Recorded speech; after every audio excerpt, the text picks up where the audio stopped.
All right, hello everyone, and peace of Christ to all of you. I hope my voice is coming good and clear. Let me know, please, if you have any problem from your side. I'm adjusting my microphone here. Today, our topic is same as yesterday, same as the day before, same as the day before, same as the day before, but every day is a new topic because still, even if it's the same topic, still there's more things to learn. Who is Allah? My Skype is open, and today I decide to have an open challenge to any Muslim to call me. And the challenge is very simple. Who is Allah? Any Muslim knows? You see, one of the funny things about Islam that they give you speeches about Allah. You ask a Muslim who's Allah, he said to you, he's the creator. I'm not asking you what he do. Who is he? He is the one who created you. First of all, there's no proof of that. Secondly, this is not the question. Who is Allah? Not a single Muslim can give you an answer. Muhammad himself never spoke to him, never heard him, never see him, never see him. How you know this guy is exist? Who is Allah? If you want to convert someone to your religion, regardless if it's a cult or a true belief, shouldn't you at least tell him who is the God you are worshiping? Who is this guy? His name is Allah. What the name Allah mean? You don't know. If you search all the articles Muslims they come with about Allah, you will not find one of them come with any proof of what Allah is about. Actually, I debated many Muslims, and many of them they said to me, nobody knows who's Allah, including high scholars. Dr. Rohi, the Imam from Al-Azhar, he said he do not know who's Allah. Imam Malik Sar from Tennessee, he do not know who's Allah. Dr. Nabil Bayikli, the head of the Islamic Center of Tennessee, he do not know. All of them, they do not know who's Allah. And they say that to me clearly. If you go with my debate in Dr. Nabil Bayikli, you will see, I think in the video is cut like 2 pieces, 10 minutes each, you know. I think it's number 9 or 10, something like this. He said, first of all, no one knows who is Allah. No one knows who is Allah. Are you sure? So what are you worshiping? All this propaganda and spending money, and you want to convert people to Islam, and Islam is the solution, and Islam is best, but nobody knows who is Allah.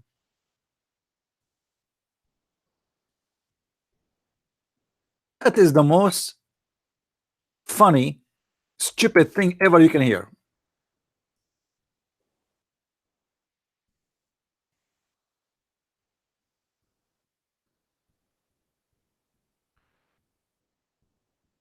Let me see if I can find you the part where he says that nobody knows who is Allah. I will try. Hold on. When he says talks about days, what's the question? What the question? Yeah. Well, somebody forgot the question, huh? Okay. The question is, somebody asked you, said how many days Allah took him to create the earth? Yeah, how many days Allah? Yeah. Take the mic, please. Yeah, I need to find. I need to find. Maybe you guys, some of you, I will give you the video where the list of the debate, and some of you, maybe if somebody can volunteer to find me number 7. Number 7. Is it number 7? Okay, let me see. I will go to number 7 then. Number 7. This is where that yellow texture came from. Let's see. And I want you all to human blood flowing through the veins. Talking about is not testicle, but seminal fluid. Oh, hold on. Somebody told me that Dr. Rohi is online. He can call me in But did he say he wanna call me?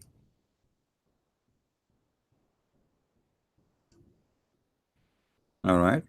Well, let me open Paltalk then. Hold on, give me a second. Well, maybe Dr. Rohi, he can answer us.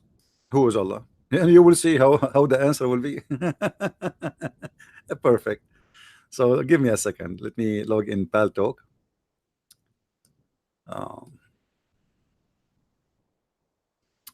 And try to contact him. Oh, that's not what we want. You know what? We did not post even in Facebook that we are on air. Let me post.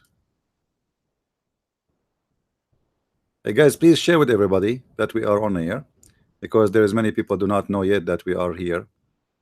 Let's see.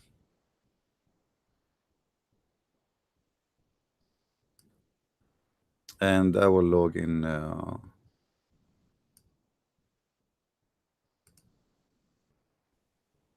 Paltalk in the same time.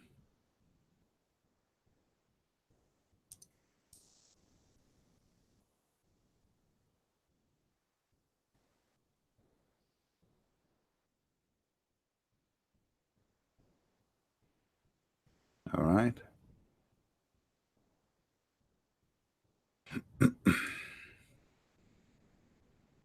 And now we go to Paltalk. There's a guy, he's saying in text in Arabic, Palestine is going to be free one day.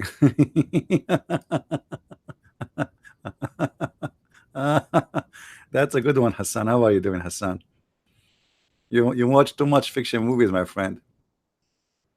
What about praying that Allah will make Mecca hurrah one day? Even your Mecca is protected by the American. Did you see they ask Trump to punish the Saudi government and not to give them weapon to protect themselves? Don't you see that Trump, he says, if not us, Iran will eat you alive in 2 days, actually in 10 minutes. This is what he said. Anyway, this is not my topic. I don't really, but you can keep praying, my friend. Obviously your God Allah is listening. As long you are praying to Allah, things will come true. All right. Let us see if Dr. Rohi is online. I don't see him online. The one who said that Dr. Rohi is online, well, he is not. Oh, here you go. I found him, but maybe he is not. Let us see. Hey. Okay, let us see.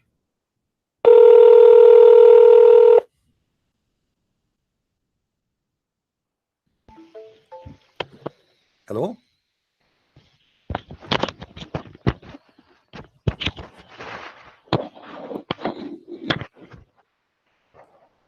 Hello?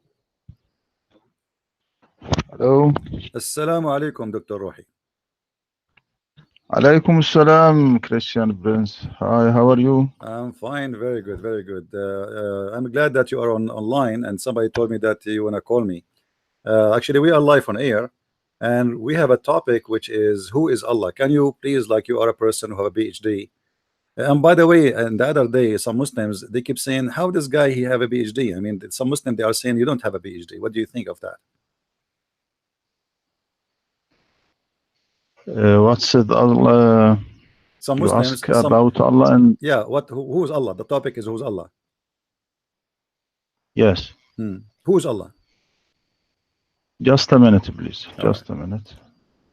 So guys, please invite your friends. We have Dr. Rohi with us live on air, as you see. And Dr. Rohi, he is a person who have a PhD from Al-Azhar University, which is the highest Islamic school, which supposedly he have a lot better education than mine. You know, for me, I have a bachelor degree only in Islamic law. Dr. Rohi have a PhD, and you can tell there's a big difference, right? So we expect a high knowledge from a high educated person.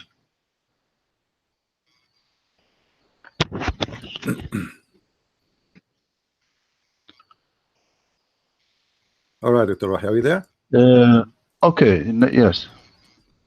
I am tired tonight, but my friend told me to debate with you, so I will debate because you are a respect person, and I like to debate with you, my friend.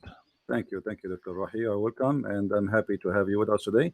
And anytime you feel that you are tired, you need to go, please just say so, and you will be your way to bed. I understand. So who is Allah? Thank you. So who is Allah, Dr. Rohi? People are listening. Is my voice clear now? Yes, your voice is good. Your voice is good. Yes, thank you. Name of Allah took from Ali Hashay. Ali Hashay, it means he worshipped him. Then this name was given to God only. Look, the most great king didn't dare to be called himself Allah. This name. Say again. So what? The Greek king? I said the most great king didn't dare to be called himself Allah. Name of Allah took from Ali Hashay. It means he worshipped him. And where you get where you get this from? I mean, Ali Hashay, which worship something. So you are saying that Allah is not a name. Allah is just a word mean worship something. No. This name was known to Arab before Islam, but we don't know the first person who said this name. But we can saying that name of Allah is Arabic translation to for Hebrew's word Elohim, which it means God, and the word Elohim took from verb Allah or Ilya in Hebrew. So okay, so the original of the word Allah, is it Arabic or Hebrew? It is from Arabic, it is in Hebrew. So but you are saying nobody knows who is the first one who used that name, correct? Yes. Okay.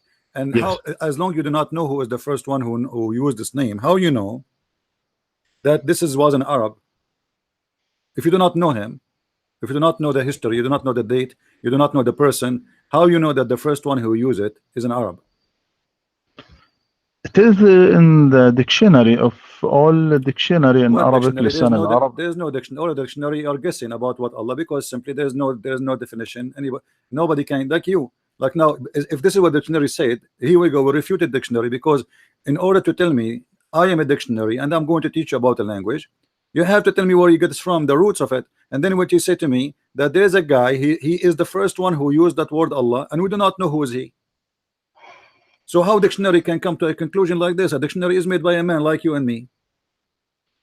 Yes, dictionary Arabic it is reach for the root of the word.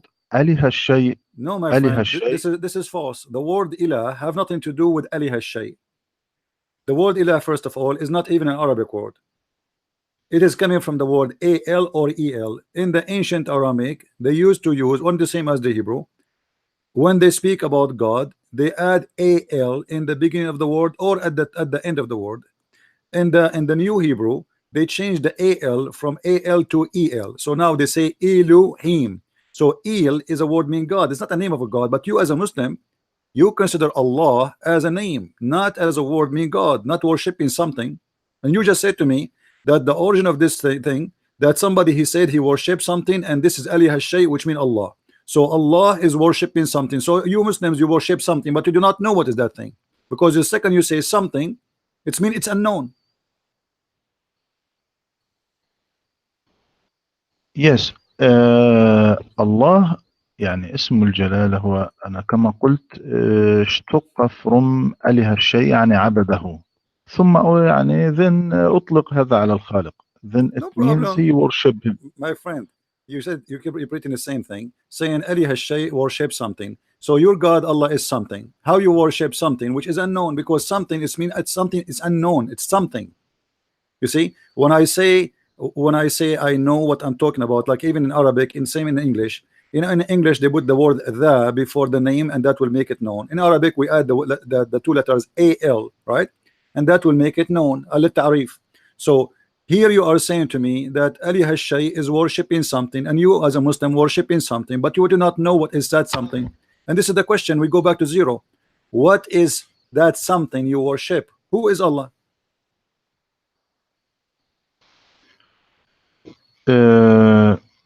I said I don't know who the first person who called this name Allah, but it is this is a proof that this name is the true name for Allah. Why?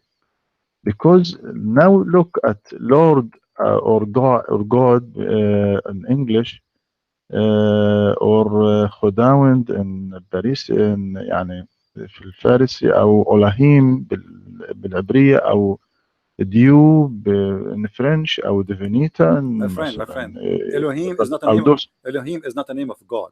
Elohim is a word meaning gods, actually, not God. So our God's name is not Elohim. This is not a name. So I'm asking you now, you Muslim, you consider Allah as a name, not just a word meaning God, and now you are telling me that Allah is coming from saying worshiping something. And I repeat myself again, and I know when I'm going to get the answer. That thing you say, you call it something. Allah is something. How in the world we worship something, and which means we do not know who is Allah. You do not know. And all this circle now, you are trying to give me definition about Allah, but you do not know who is the one who named it and why he named it and what it says about, and how you know that is what he meant. There's no proof. Secondly, Allah is not one word. It is Al and Lah. Al is a word meaning God in the old Aramaic and the ancient Hebrew. Al Lah, this is God. Lah. So your God name, the true name of your God is Lah, not Allah. This is why if you go to the Quran, chapter 1 verse number 1 and chapter 1 verse number 2, it says Bismillah ar-Rahman ar-Rahim, Alhamdu lillahi Rabbul Alamin. What happened to Allah? It is became Lillah. Lillah. So what is the name of your God? Is La. So now your God now is clear, and this Quran, don't tell me Quran is wrong. Quran, you cannot take letters out of the name, because names, they are names. We cannot change them. We cannot take letters from them. The second we take letters, it means those letters are addition. This is why in the chapter 1 verse number 2, when it says Alhamdulillah, the al is taken off. Li in Arabic, and you know very well, mean two. So Alhamdu, thanks, li lah. That mean your God name is La. Now you gave me a definition, nobody heard of it, and have nothing to do with the truth. And I'm asking you again and again, who is La?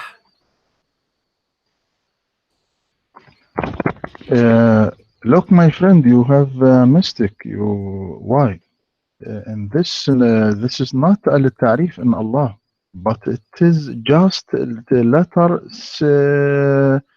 يعني similar with al-ta'rif, such as as in word English, such as جمع، يعني يكون جمع لكنها ليست الجمع. يعني هنا تتشابه التعريف مع الله، لكنها ليست التعريف. هنا الله لا تبدأ بالتعريف، يعني هنا لا تبدأ الألف واللام. So why we take it off? Why we take it off? Thank you. This is what I'm saying. Actually, I am not saying it is a tarif. I am saying that al is a word in the ancient Aramaic and the ancient Hebrew mean God. God. Al is not al-tarif. It's not equal to the in English. So al Yes. is a word mean God. Thank you very much. So al la, God la. So your God name is La, and the al before it mean God. So now God La. Who is the one who named it La? You said you do not know. If anyone go right now and search in any website, he will find that in 2 minutes in Google that La is the name of the moon god. No. Why the La is the moon god? Yes, this Why? is the truth. You can search right now, Dr. Rohi. You have a PhD. Can you prove this in the La is the moon god? Yeah, sure. It is very easy. Here we go. It will take me 2 seconds. Here we go. Here we go. My friend, even if there hold on, hold on. You yes, see, yes, people, they have a the Christian, they say there's many names, use, but there's words is equal to God. So there's Yah, there's Yah, and there's Yah, and there's Al, which means God, and there's Allah, and there is etc. All of them is equal to one thing. Either you mean God when you say Al, or you mean the name of the moon god. Here we go. I just, it took me 2 seconds. La is what? La is the moon god, the lunar god. As simple as that. Anyone can go and make a search in 2 seconds, and he will see the answer. It's not like something mysterious. Google there, full of websites. You can search right now. Search for the moon god. What is the moon god? You will see the name of the moon god is La. It's not a secret. So now look, Dr. Rohi.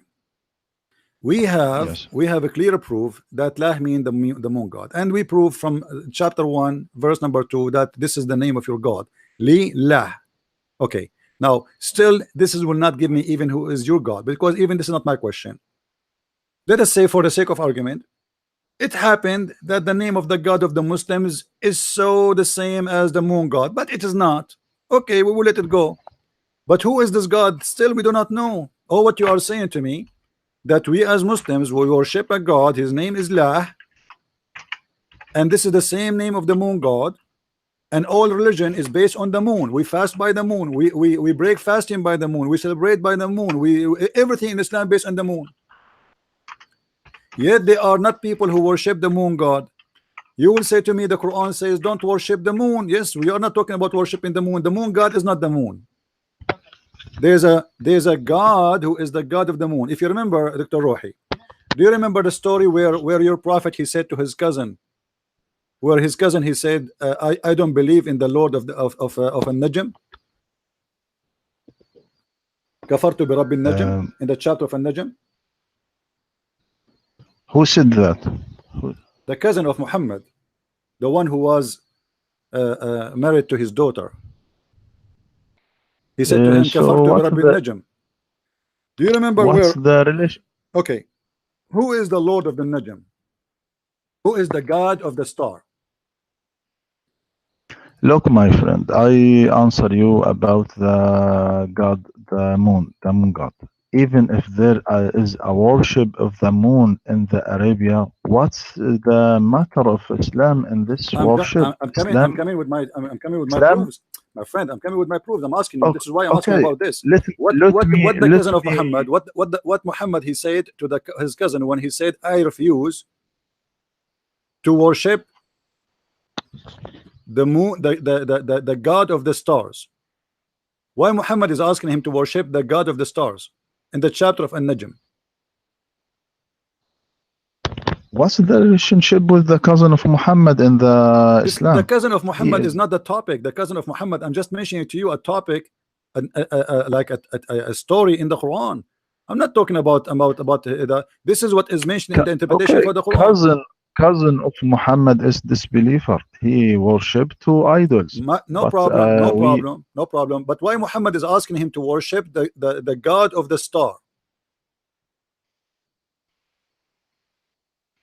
Look, my friend, Islam is a clear religion calling for the worship of one God. He is the God of the star. He is the God of the star. Yes. Listen to me, please. The Holy Quran said in chapter 41:37, don't prostrate to the sun or to the moon, but prostrate to Allah who created them. See, I am the one who told you that. I am the one who told you the Quran says don't prostrate to the moon, but we don't. But worshiping, Dr. Rohi, worshiping the God of the moon is not worshiping the moon. You are not answering. A person who worship the God of the moon, he don't worship the moon. So don't prostrate to the moon, prostrate to the God of the moon. Yes, the God of the moon. Who is the God of the moon? Who is the moon? Who is the God of the moon?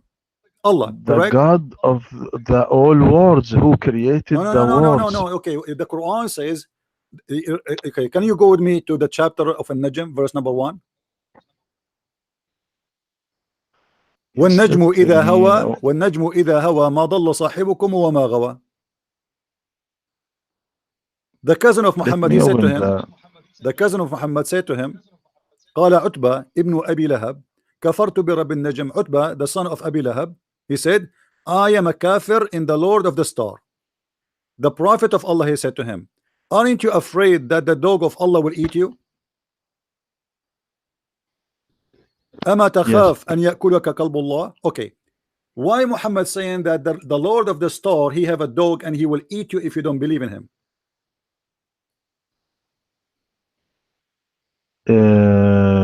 I don't know what is the happen in the cousin of Muhammad and the son. But it doesn't matter what happened, my friend. But it doesn't matter. Your prophet is taking old legend that there is the God of the moon, the God of the stars. He have dogs, and if anyone who don't worship him, they will send his dog to eat him.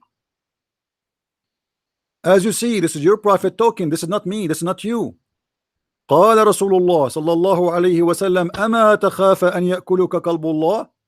قال فخرج في تجارة إلى اليمن فبينما هم قد عرسوا إذ سمعوا etc. the story. So your prophet confirming again that he worshiped the moon god and the god of the stars, and he is forcing people, scaring people to worship that God. I mean, God is not the God of a star, is the God of the whole world. So why Muhammad is upset from the guy who said to him كفرت برب النجم?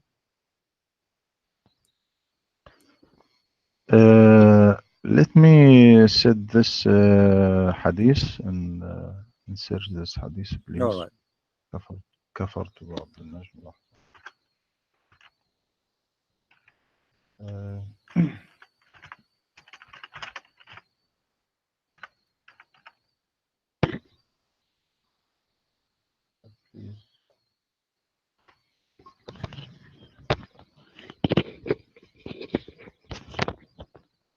in chapter النجم كفرت برب النجم عن عتبة في والد أنه عن عتبة ابن أبي لهب حين قال إني كفرت برب النجم إذا هوى فقال النبي اللهم سلط عليه كلبك فأخذه الأسد في طريق الشام.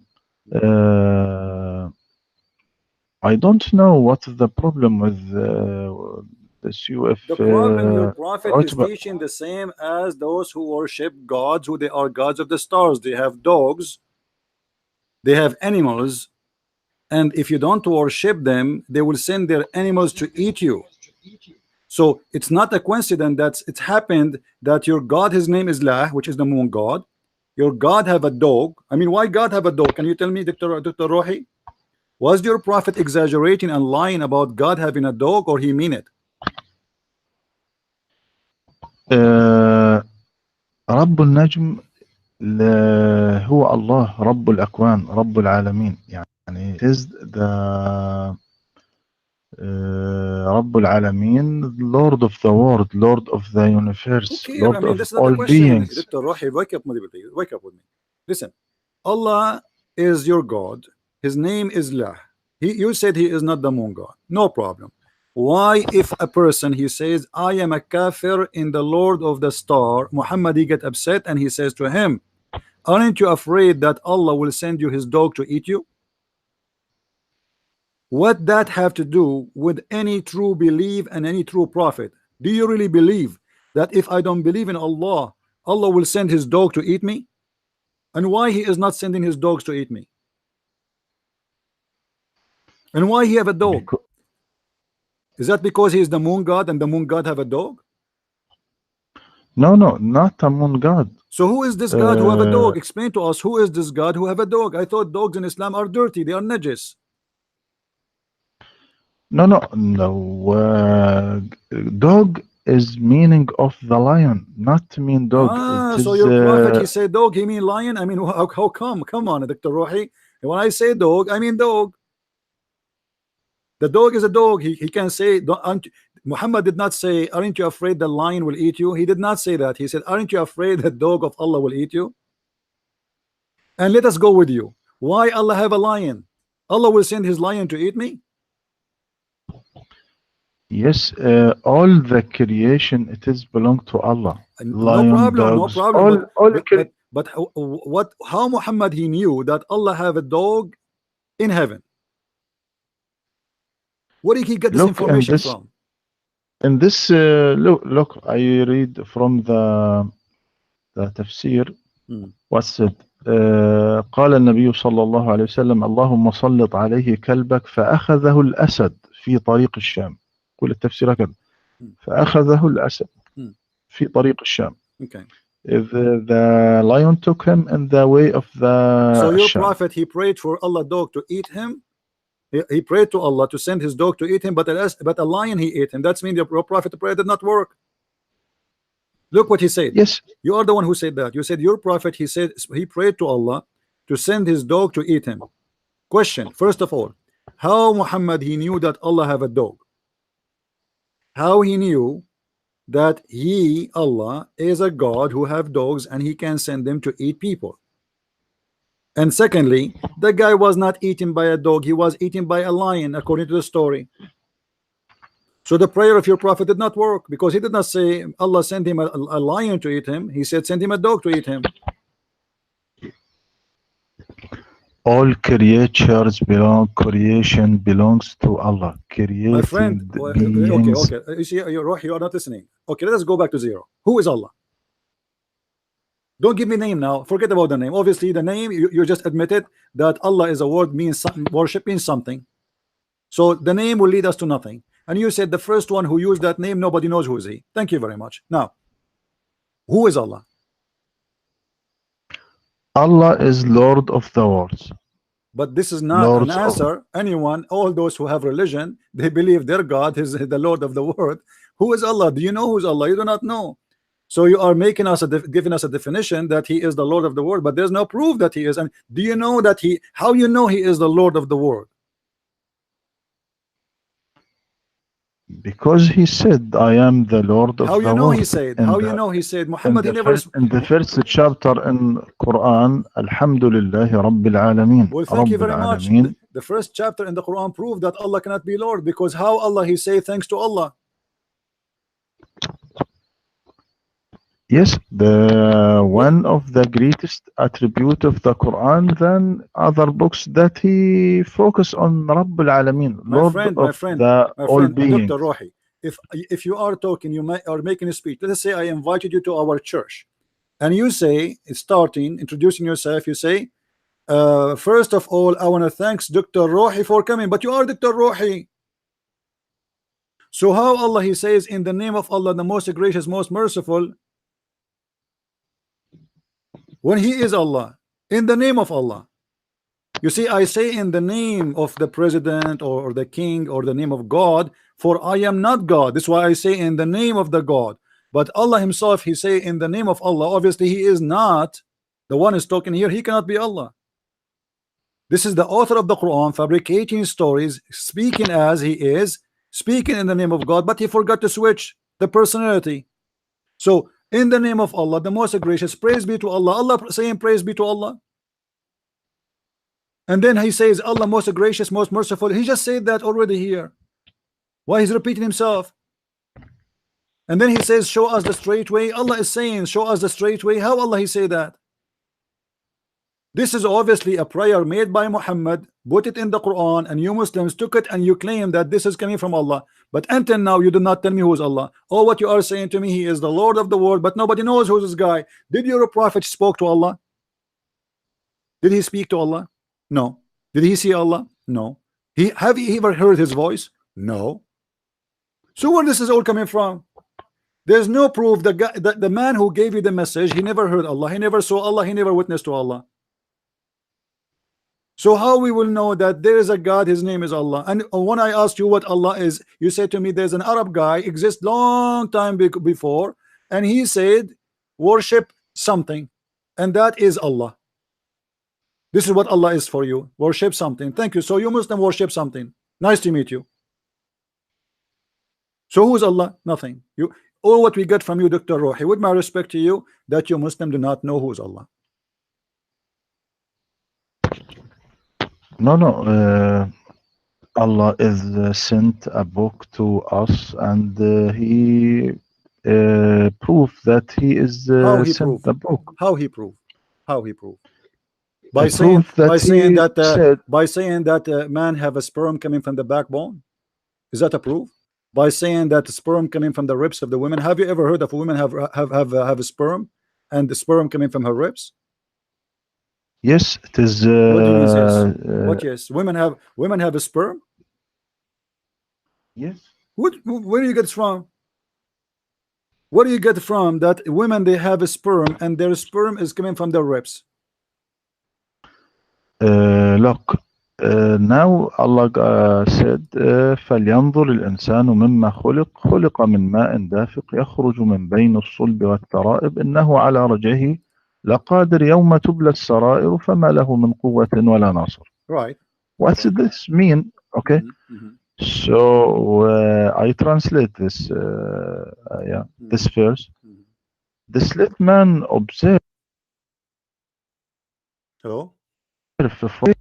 ejected, emerging from between the backbone and the ribs. Right. Indeed, Allah is to return him to life is able. The day when secrets will be put on trial, then man will have no power or any helper. This is now look at this verse. You are said that the semen coming from backbone and the ribs, but coming from testes. So it is a mistake. It is a mistake. The verse not talking about the semen, but talking about the human, because the speech from the first was about the beginning of the human creation. The end of this world, then return the man you to are reading life the once interpretation again. of who, Dr. Rohi? When we speak about something, please give me a reference. All the reference speak that the gushing fluid is the sperm of the man and the sperm of the women. Do you agree or no? All the interpretation says that. No. Okay, give me the interpretation you are reading. يعود ضمير يخرج من بين الصلب والترائب إلى الإنسان ولا يعود إلى الماء الدافق. Okay. Who is the one agree with you, my friend? Who is the interpretation you are reading for me from? Is that Ibn Kathir? Is that Al-Qurtubi? Is that Al-Jalalain? I have them all in front of me, and they are saying the opposite from what you are saying. The ma'un dafiq, it's a gushing fluid, and we can explain it from the hadith. Do you want me to show you that your prophet he explained that verse? Yes. So the verb أنا قلت the verb coming from ascribe to the man and don't ascribe to the semen. Why? So what is the meaning of coming from between the backbone and the ribs? The meaning of the first in Holy Quran يخرج من بين الصلب والترائب, emerging from between the backbone and the ribs, is long immigration beginning. My friend, let us make it short. Let us make it short. Give me one interpretation agree with you. Ibn Abbas said that. Okay, Ibn Abbas, here we go. Let us go to Ibn Abbas, my friend. Let us go to Ibn Abbas. Here we go. It's in front of us, no problem. It issued between the lions of the man and the ribs of the women. What is that? Let us go to verse number 6. Ibn Abbas is in front of me. Allah then explained, saying he is created from gushing fluid into the womb of the women. Here we go. This is Ibn Abbas, your choice. So it's a gushing fluid go inside the womb of the women. What is the gushing fluid coming from the man going inside the womb of the women? You said something to me different from what it says in front of me. You said totally different story. You said it's not about sperm, and obviously it's about sperm. It's about a gushing fluid. It's not just a normal fluid, it's a gushing fluid, and obviously this is when a man have orgasm. So it's a gushing fluid go into the womb of the women, and then in verse number 7 confirm that women have a fluid too, and that fluid is coming from her ribs. So this is Ibn Abbas, your choice, proving you wrong. What you say? Now I open the tafsir. The tafsir in front of me in the screen. People, they can read it in English too. And this is the official government website of the Kingdom of Jordan. هنا يقول في تفسير النكت والعيون: يخرج من بين الصلب والترائب. فيه قولان، أحدهما من بين الصلب والترائب، من بين صلب الرجل وترائبه، من بين صلب الرجل وترائبه. قاله الحسن وقتادة. هذا هو القول الأول. Please translate so people they can understand. Okay. So there's a gushing fluid, correct me if I'm wrong, according to what you said, gushing fluid coming from between the backbone of the man and the ribs of the man, correct? Yes. Okay. What is the gushing fluid come from between the backbone and the ribs of the man? What kind of God he says that the sperm of the man is coming from the backbone, between the backbone and the ribs of the man, according to you? This is what you said. This is the opinion of Qatada. Okay, we went with the opinion of Qatada, but this is horrible. What kind of God he says such a thing? What does sperm of the man have to do with the ribs of the man?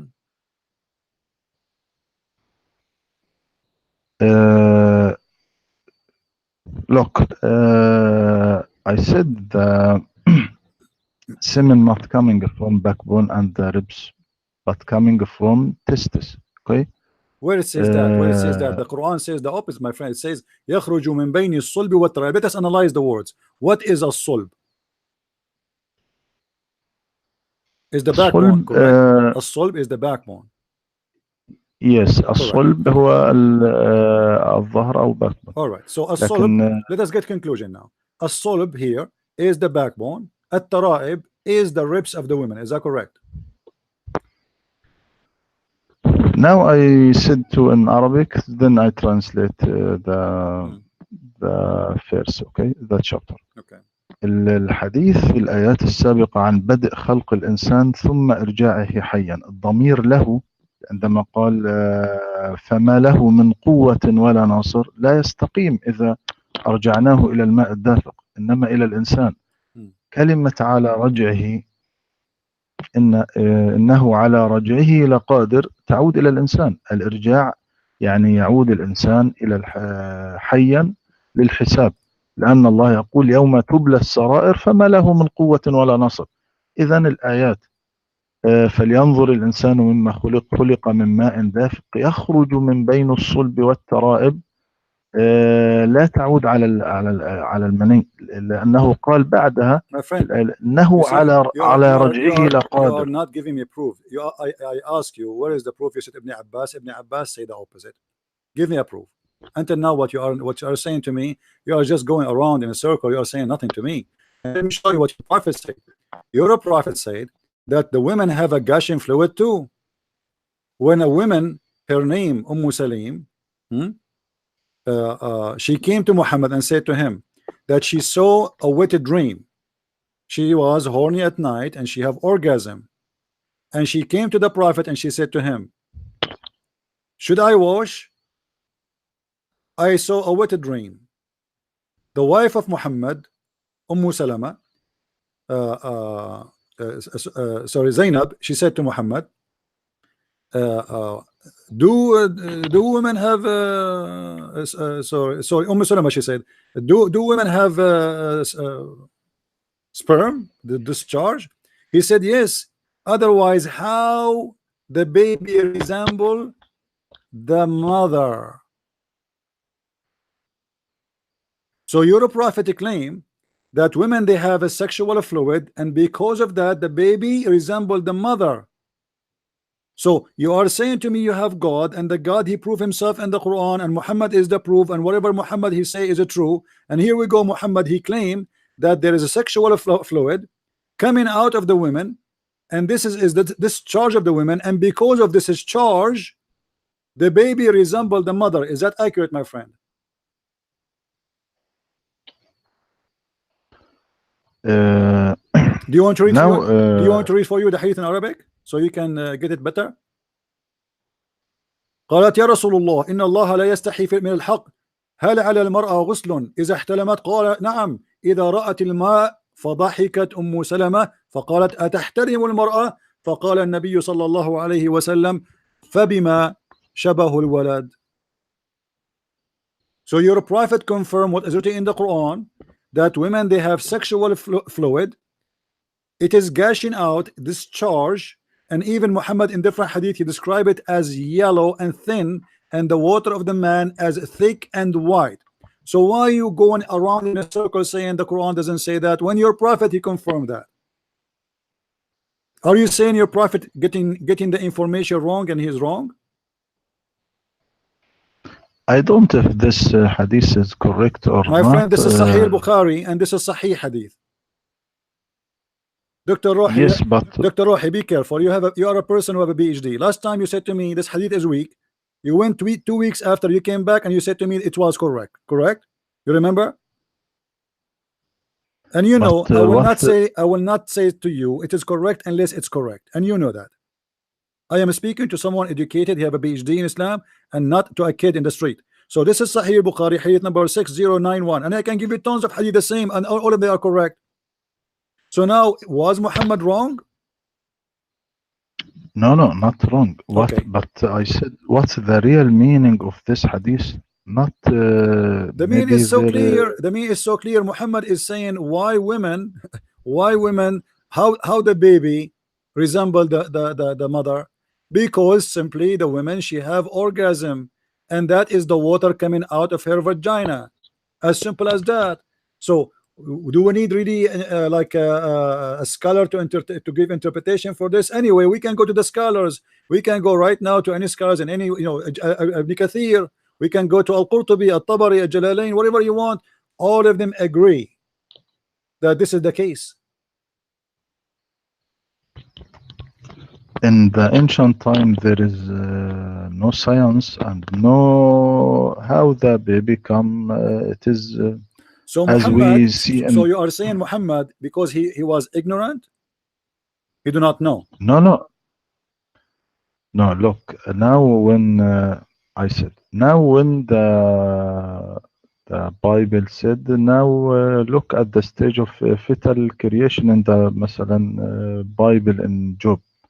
Hast thou not poured me out as milk and curdled me like cheese? Thou last clothest me with the skin and the flesh, and hast fancied me with your prophet he copied that, and your prophet he copied that, he put it in the Quran, but because he is copying, he is not the original author. He make it messed up, and this has have nothing to do with our topic. Here you will see that your prophet he is speaking about women have gushing fluid. The interpretation in front of me, it says it clearly that women have gushing fluid. Okay, let me ask you, when Muhammad he said here that this woman, she have a sexual discharge, and he said this is why the baby resembled the mother. Muhammad is saying that based on what? Please listen to me. Now, as the verse in Bible, ألم تصبني كاللبن وخثرتني كالجبن كسوتني جلدا ولحما فنسجتني بأطعم. My friend, what does this have to do with the ribs of the women and the backbone of the man? Does it say there that God he made us from backbone? Please, my friend, listen to me. You are taking me out of the topic. We can talk about this after we finish. There is a mistake in that verse. Why you are mentioning that verse to me? There's no mistake there. We are talking about something different, Dr. Rohi. I want an answer. Why in the world your God and your prophet both they think women they have gushing fluid, and that fluid make the baby look like them, and that gushing fluid is coming from the ribs? I have all the interpretation in front of me. All of them they consist, and they say that the ribs of the women at Tara'ib is the ribs of the women. The first chapter of Quran in Surah At-Tariq is clear that he ماذا يقول فلينظر الإنسان مما خلق من ماء دافق يخرج من بين الصلب والترائب نت ماء دافق إنه على رجعه لقادر يوم تبلى السرائر إنه الإنسان. So I translate, let man observe from what he was created. He was created from a fluid ejected, emerging from between the backbone and the ribs. Indeed, Allah is to return him to life is able. So the day when secrets will be okay. put on So to you just said that your God, he said, you repeat the same thing, that you are created from ejected fluid, ejected from where to where, Mr. Roy?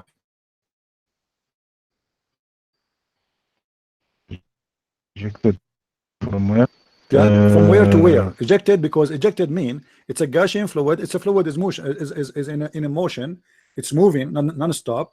So it's a Gaussian fluid, which means it's moving fast from point A to point B. Where this Gaussian fluid moving from where to where? The first is talking about man, not talking about semen. The first not talking about the semen, talking about the human, because the speech with you? from the Who agree first with you? was No, about my friend. That it's the human. Yes, it's about the human, but the human is created from Gaussian fluid, ejected. You are the one who said that a second ago. Look at the man. Why the man don't look how he was created? He was created from Gaussian fluid. From what? Gaussian fluid ejected. Okay. What is the Gaussian fluid ejected, which is the man created with? Tell me. I'm listening. I know, I see. Look at the verse carefully. Look at the verse carefully. It is talking about the human, not talking about the fluid. My friend, for sure it's The talking semen. about the human. The human, how he was created from Gaussian fluid. What is the Gaussian fluid? Explain to us. What is the Gaussian fluid? يخرج. No. What is the Look, Gaussian fluid? Before, يخرج. don't go to. Let us take it one by one, because obviously, it doesn't matter how high the person I'm speaking to with education. Still, I have to do the same procedure always. We have to move step by step, slowly. What is the Gaussian fluid we are talking about? It's fluid and it's Gaussian. What is that Gaussian fluid? Okay, look, I will make a start now and return. Please All right, wait me, please. no problem. Take care. Okay.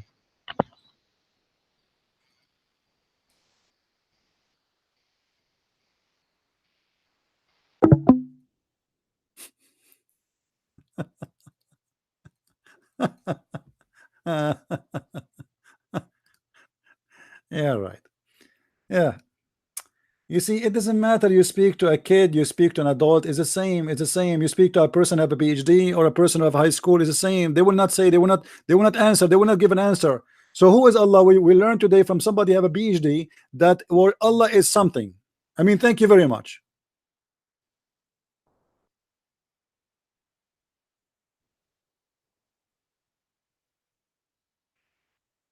And each time we go in a hot position, either he say he have to go back, he have to go to sleep, I will contact you next week, or I have to restart. Now what he will do, he will go and research and Google, see to what he can do.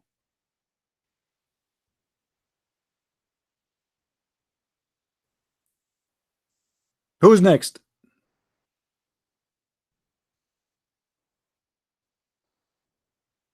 Who's next?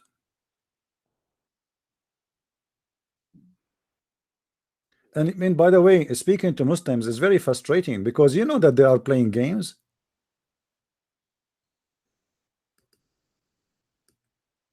He knew, I knew. It's a game. It's like, it's not. We are not debating.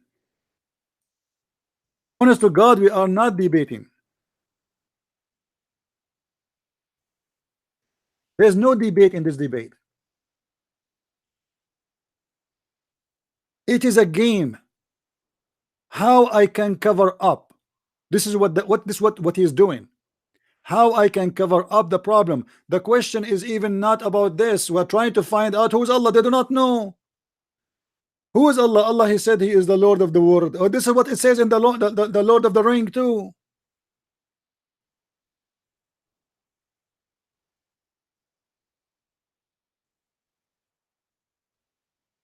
How I can follow a God? I have no idea who is he. I hope Dr. Rohi will call me back again. Let us hope.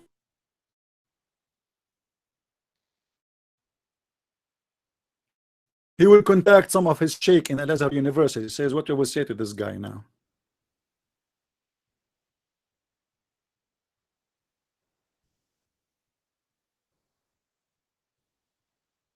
My voice is broken.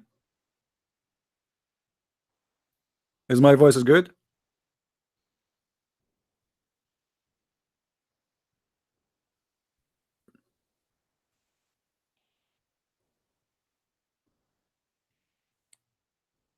Do we have any Muslim?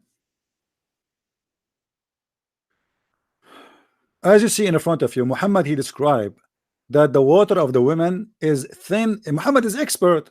Muhammad is expert in sex. What I can say, I mean, this guy, he slept with a lot of women.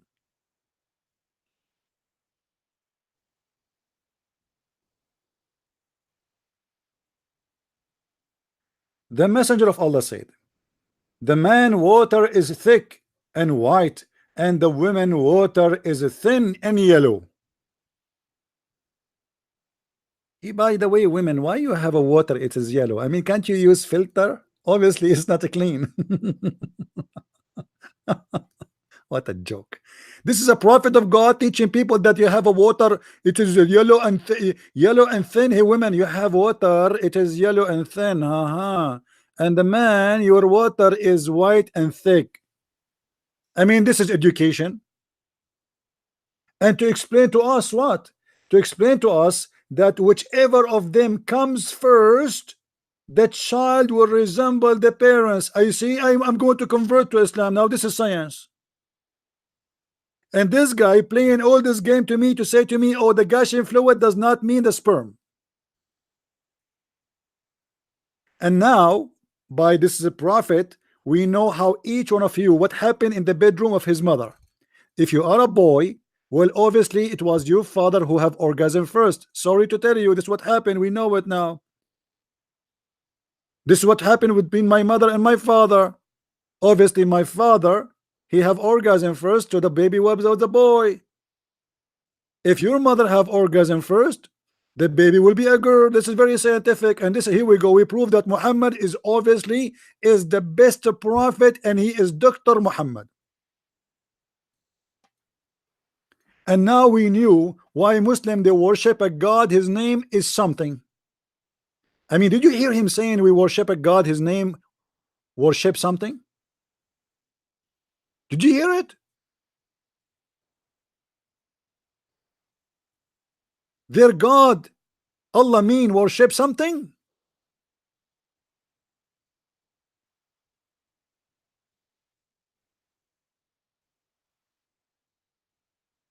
What is that? And this is why I don't like to have a Muslim guest in my show, because I'm afraid most of you will convert to Islam after you hear the science and the knowledge and how convincing they are. You see, they are so convincing when they speak to somebody who speak no Arabic. He have no knowledge. He do not know what he's talking about. If you have all those requirements, the Muslims will be so happy to jump on you, not to debate you. They will jump, they will challenge you to debate. Look, go YouTube right now. See how many Muslims challenging everybody there, but nobody is challenging me. And the poor me, I stay here for 5 hours, 6 hours.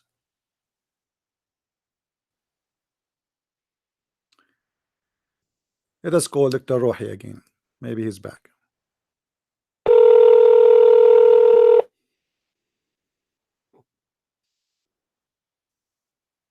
Hello? Hello?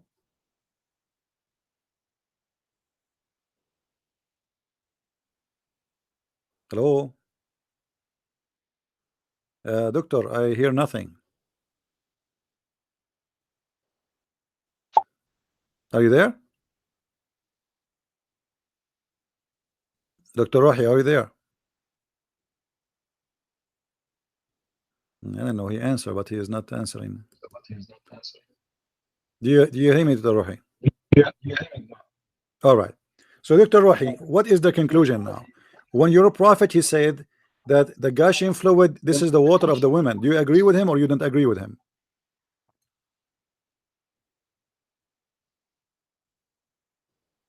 Hello? Hello, do you hear me? Yes, do you hear me now? I do.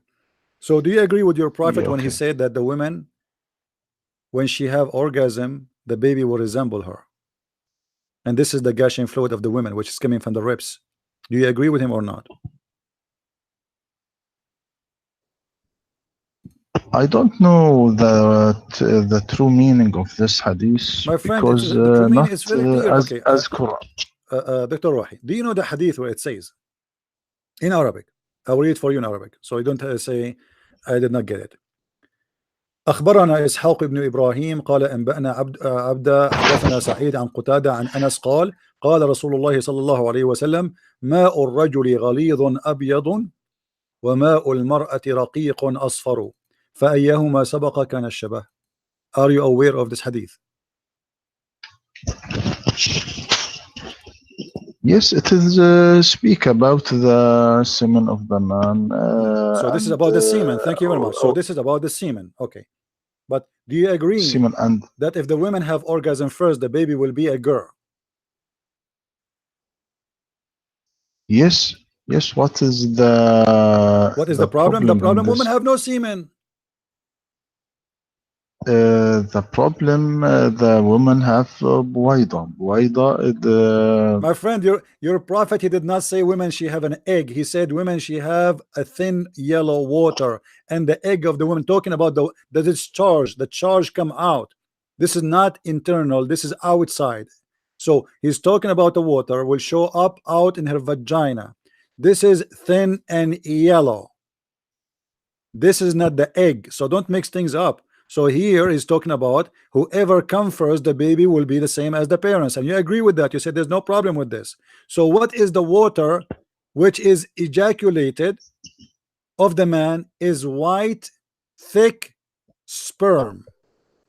What is the water ejaculated of the women? It is yellow and thin. And whoever comes first, the baby will resemble the father or the parents. And you said you agree with this. But anyone who is listening, he knew that this is false, absolutely false.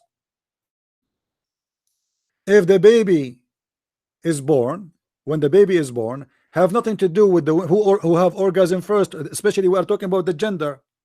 Your prophet saying here that whoever come first, the gender will resemble him. This is absolutely false. What do you say? Oh, I have a problem in my computer. Dr. Rohi, the problem is not in your computer. The problem is in hadith. The problem is in the Quran. It's not in the computer. Come on. You are trying to make excuse. I'm getting it. It's okay. I understand. You are not the first one who make excuse to go. My friend, that problem is here. Stop saying I need to restart. I have a problem. I know what is the problem. The problem, you do not know what to say. What kind of a prophet? He claimed that he is speaking in the name of God, yet he said that whoever have orgasm first, the baby will resemble the parents. And I'm so upset from my father, by the way. Look, because my father have orgasm first, I look like him. I look scary. I wish my mother she have orgasm first. What kind of knowledge this knowledge is?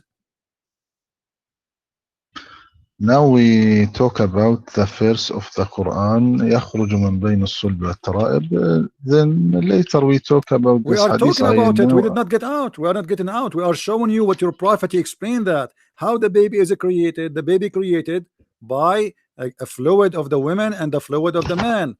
When your prophet, he said, whoever come first what? Come with the fluid. What is the fluid? He described the fluid. He said the man fluid is thick and white, and the women fluid is thin and yellow. So we are in the same verse, the same topic. Let me explain this, please. Then we discuss this hadith. No problem. Okay. Go ahead. Okay. Thank you. Now. يخرج من بين الصلب والترائب. What's this mean? Emerging from between the backbone and the ribs. It is mean that long immigration beginning when the genital cells appearance in the male and the female from the beginning of backbone and the beginning of ribs. Okay. Then ovary migrates to the pelvis beside the womb, and the testis migrates to the scrotum at the moment the human turns into sperm and migrates to ovum after Dr. Rohi, is that Islamic explanation? And Is that Islamic explanation, or is this a science explanation? Give me the Islamic explanation. Do you want me to read for you Ibn Kathir? You are not giving it. You are not how going to the Ibn topic. Kathir this? How Ibn Kathir? What do you mean how Ibn Kathir? Are you saying to me, Dr. Rohi, that because you have a PhD from Al-Azhar University, you know more than Ibn Kathir? Are you claiming that? Are you claiming a knowledge that you have more knowledge than Ibn Kathir? Are you claiming that you have a knowledge more than other scholars? No, Ibn Kathir not study in a university and So what study does how that mean? What the does that mean? You are how you come to the conclusion that this is what the Quran meant? I mean, you need to give me a scholar. You learned and I learned. You see, I am not a person of a PhD like you in Islam, but I studied in Islamic school. I have a degree in Islamic law, and I know how it works. You cannot mention something without mentioning a scholar. You have to prove it with a proved scholar. This is Ibn Kathir, and he speak that this is about the sperm. It's not up to you. All the scholars, they agree that this is about the sperm. So when you say to me this is not about the sperm, you have to prove it. Read with me carefully. This is what Ibn Kathir says. He is created from water gushing forth, meaning the sexual fluid that comes out bursting forth from the man and the women. Do you see it? This is Ibn Kathir. I'll read for you in Arabic. I'm showing it to the people in English. It says يقول ابن كثير في تفسيره ثم خلقنا النطفة علقة إن الله صير النطفة وهي الماء الدافق الذي يخلق من صلب الرجل وهو ظهره وترائب المرأة وهي عظام صدرها وما بين الترقوة إلى السرة. Do you see it? So all the scholars agree that your prophet, he meant by that a sexual fluid of the women and a sexual fluid of the man. And whoever comes first, as your prophet said in the hadith, he is going to decide the gender of the baby. And this is a sahih hadith, as you see. Everybody can see in the screen. It says that this is sahih hadith. The Messenger of Allah said, the man water is thick and yellow, and the water and white, and the woman water is thin and yellow. Whichever of them comes first, the child will resemble the parents. So now we have interpretation agree with the hadith, agree with the Quran, Quran agree with the hadith. The picture is perfect. How that can be God? Ibn Kathir not a holy man. Gee, they just scholars by this science that known in his time. All the names you mentioned to me, they are not holy name meant too. But obviously, you choose your cherry. When you want Ibn Kathir is good. When you want, you don't. He's not good. Okay, choose for me a person you like. Which interpretation you like me to read for you? Which is going to show you that you are wrong again? Can you choose for me? Which interpretation? Jalalain? Is a Jalalain is good for you? No, not a Jalalain. The Quran, you must study the Quran so let us make it simple. According to the science of this time. So you don't want any Islamic scholar to explain the Quran, because obviously their explanation will prove Islam to be wrong. So we need to manipulate the Quran today and change the interpretation which is taught for centuries by Muslims. Yes. And today we need to update it and change it. So you are saying to me the interpretation of the Quran is changeable because we discovered that this is wrong. So it was okay to believe this is what. So what about Muhammad saying that? Are you going to say we should say to Muhammad you are wrong? When Muhammad is said, no, if the man have orgasm first and the women have or the women have orgasm first, the baby will resemble the parents. Was he wrong? The Quran not said this. The Quran not said this. But I don't this hadith, the meaning, the true meaning of this hadith, but Quran not say. What do you mean the Quran not saying? What do you mean the Quran doesn't say that? No, the Quran said that. The Quran mentioned that the man is created from a sperm. Do you want to show you the verse? Yes, the man created from a sperm. Thank you very much. Thank you very much. So he is created from a sperm, and this is what he's talking about. This is why it says dafiq. Dafiq is a gushing fluid. It's a gushing fluid moving so fast. There's nothing have to do with the baby is gushing fast except the sperm. What is gushing fast? ejaculated, coming out. What is that? Let me speak in Arabic, then I translate this.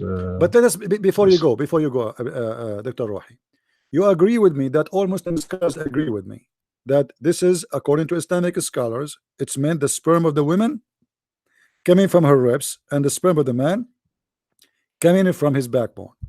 But you come in with a new idea that because today we discover that this is stupid, so now we need to change the interpretation of the Quran. No. Then you have to give me my one friend. scholar agree with you. Don't tell me no. I showed you Ibn Kathir, I can show you Al-Qurtubi, I can show you Al-Tabari, I can show you Jalalain. Yes, the first said what the first said من بين الصلب والترائب لم تقل من الصلب والترائب كلمة من My بين friend, a solb is a solb of the man, a taraib, and a taraib of, go to the dictionary. You are the one who mentioned to me dictionary, right?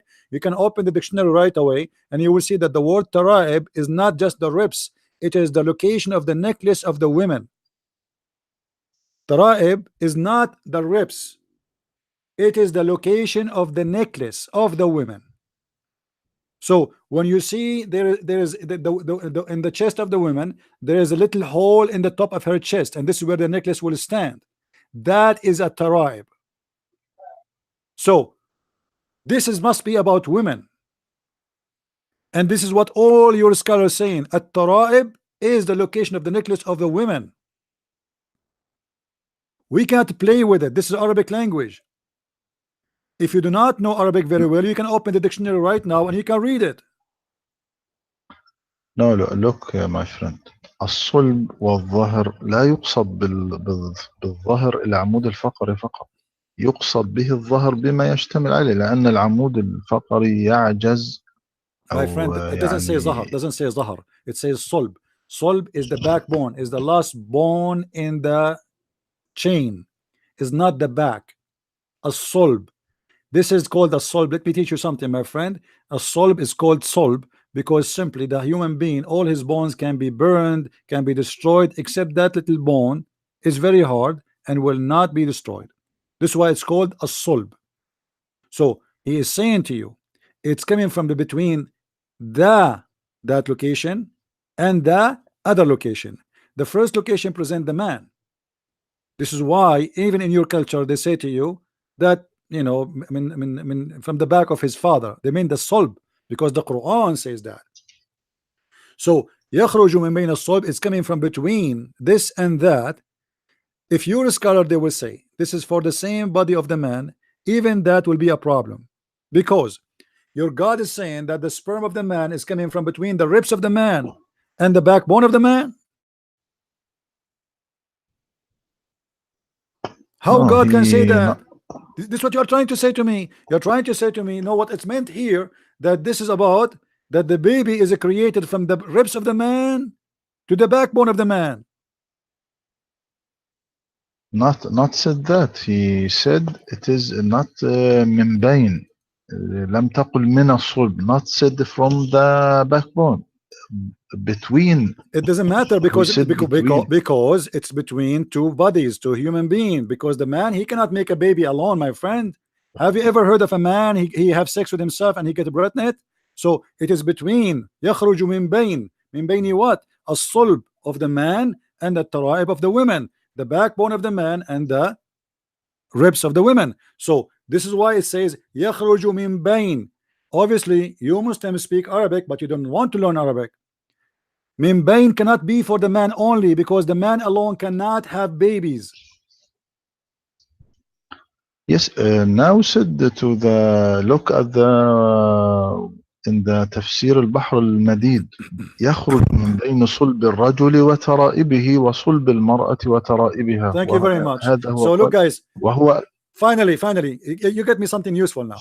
Dr. Rohi said he chose different interpretation. He says it's coming from between the ribs of the man and the backbone of the man, and the ribs of the women and the backbone of the women. Okay, what comes from the ribs of the women and the backbone of the women? Gushing fluid. Is the egg of the women gushing fluid?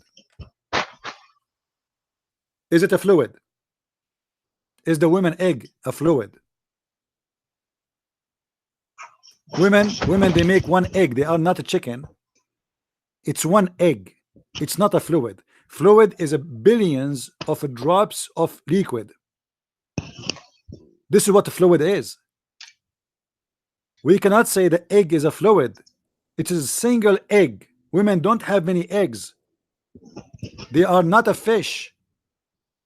If somebody says to you that women are fish and they have a fluid of eggs, that is different story. It is one egg and it is not a fluid, and you are the one who repeat the fluid over and over and over.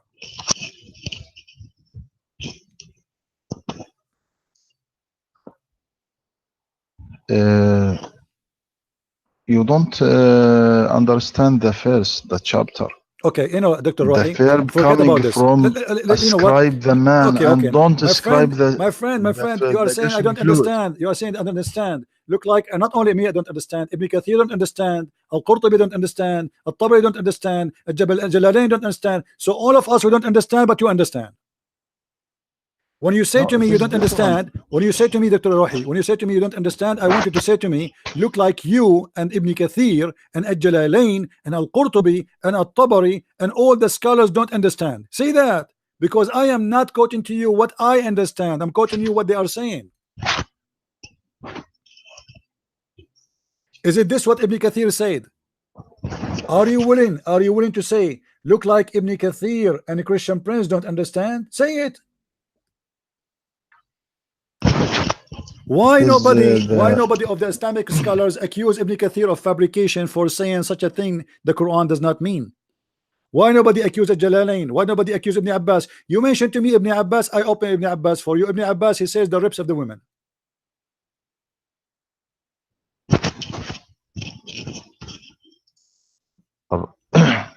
So listen to me. Let us jump. Let us jump. You see, look like we will not reach agreement in this part. Prove to me still we go back to zero. Let us go back to zero. Prove to me in any way that there is a God, his name is Allah, and who is he? Until now you get me nothing. All what we got is proving that Islam cannot be from the true God because it's giving false information. Allah, he said about himself, I can say about myself, I can say I'm God. You can say that too. But I can say I am the creator of the world. You can say that too, but you have to prove it. What is the proof that Allah is God? There's no proof. As you see, he say things that doesn't make sense. Give me one thing your God Allah, he said it makes sense. Just one. What proof you want? Anything proof. Okay, you worship a God, you told me his name is something. We worship something. Thank you very much. So prove to me that this something you worship is exist. How Allah can prove himself to you that he exists? What he did? Muhammad, he have no miracles. The Arab, they keep asking him, why you don't do miracles? How come you don't have miracles? Is it true that when the Arab they ask Muhammad for a miracle, Allah he send a verse from Muhammad saying wait and tell them to wait and wait with them? You don't read a wicked and adulterous generation seek after a sign. جيل شرير يطلب آية. My friend, they are asking because he don't have any, but Jesus he keep making miracles. All the life of Jesus from the beginning to the end is a miracle. Even his birth is a miracle. Here we have a prophet. People they keep asking him to do miracles because he have none. But Chapter 10, Dr. Rohi, chapter 10, verse number 20. What it says? They say, why his Lord don't send miracles on him? They are not asking him to do miracle. They are saying, how come this is he claimed to be a prophet, but yet he don't have any miracle?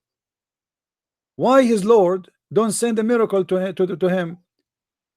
What he said? He said to them, wait and I will wait with you. What kind of God he said that to them? They say, why is not sign? Listen, Dr. Rohi, read with me carefully. Why is not sign sent down to him from his Lord? Say, who is talking now? Allah. The unseen is only for Allah. What? To know. Then wait ye, I too, I will wait with you. Allah will wait with you. Who is waiting here, Muhammad or Allah? What kind of answer? Why Allah did not say that about Jesus? Why Jesus, he wake the man, he resurrect people from death, he make the blind see, he walk in the water, he created from the mud a bird, he healed the lepers, he healed the disease, he tell you what you hide in your houses, and then the people are just waiting for one miracle from Muhammad. And what Allah, he said to him, wait, and I will wait with you. And we are still waiting.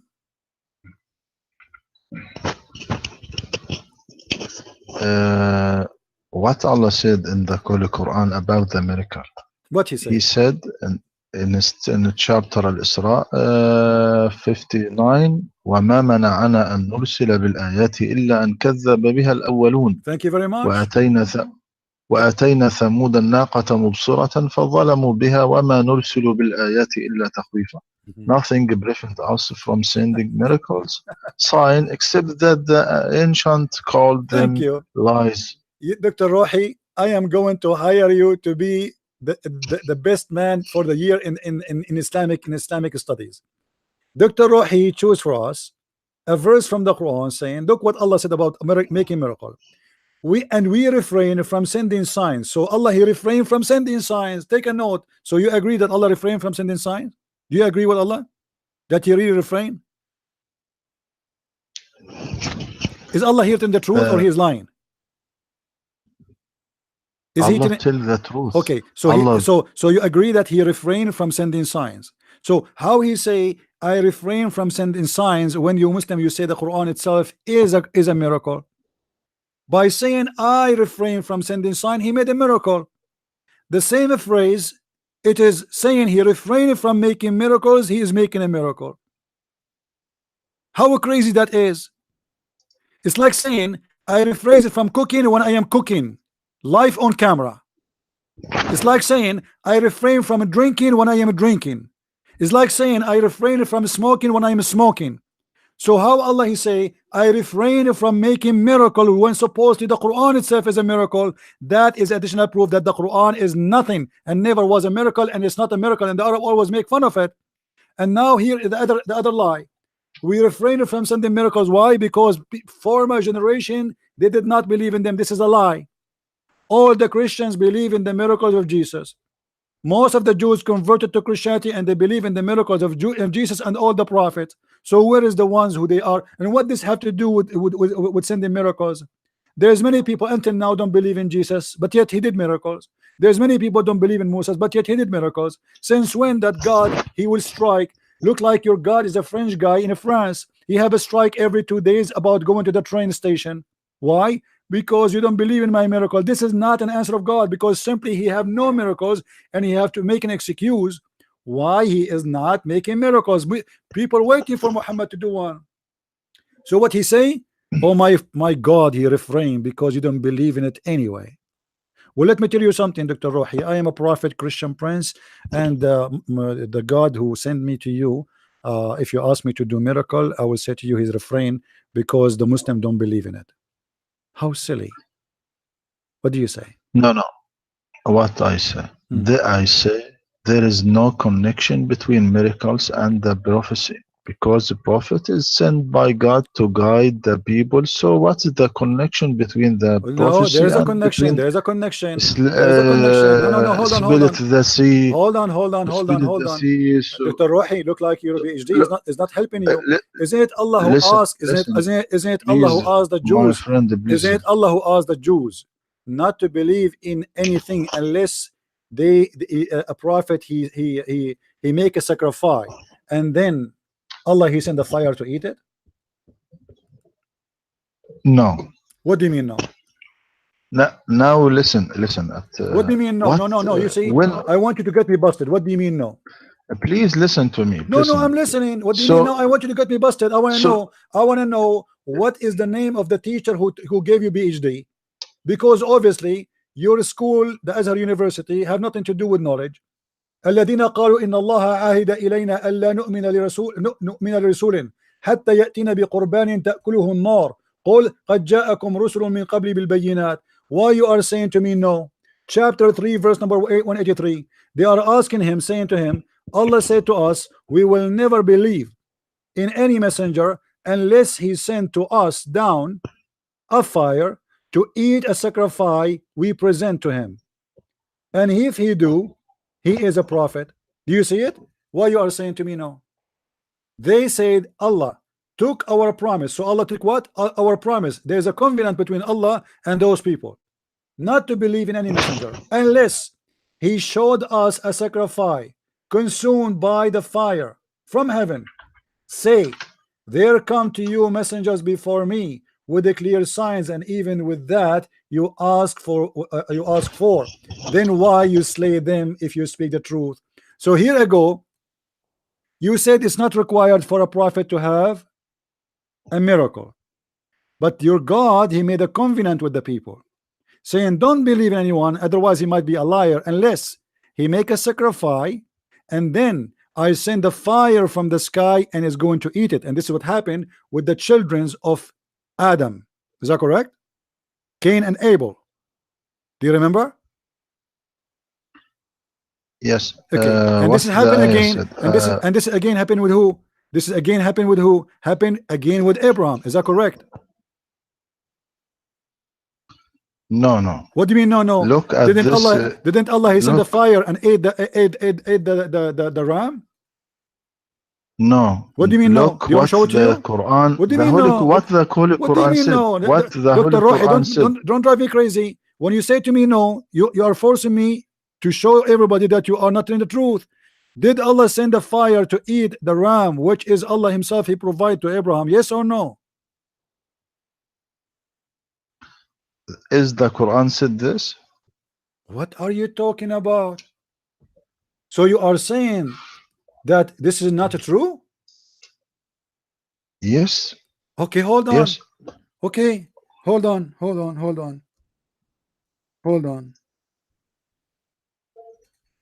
No problem. وَفَدَيْنَاهُ بِذَبْحٍ عَظِيمٍ. Chapter 37 verse 107. What happened to that ram which Allah he sent down to Abraham?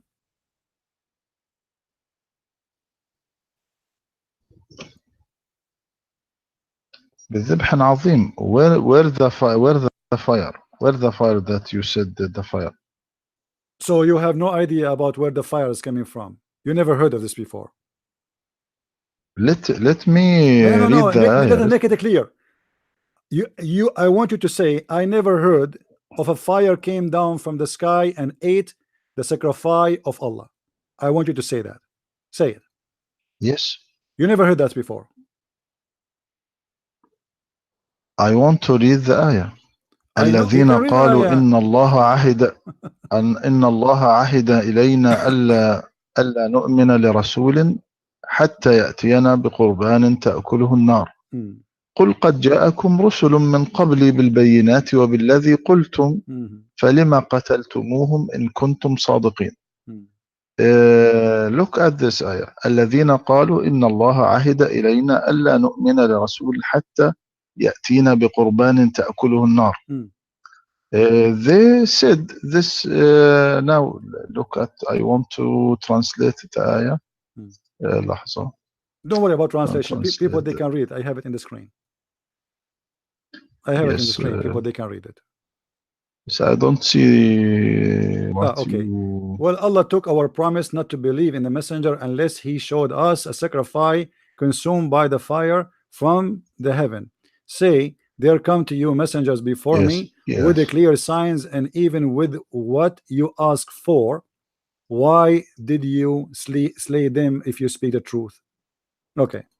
Now what? Those are the said who said surely Allah has enjoined us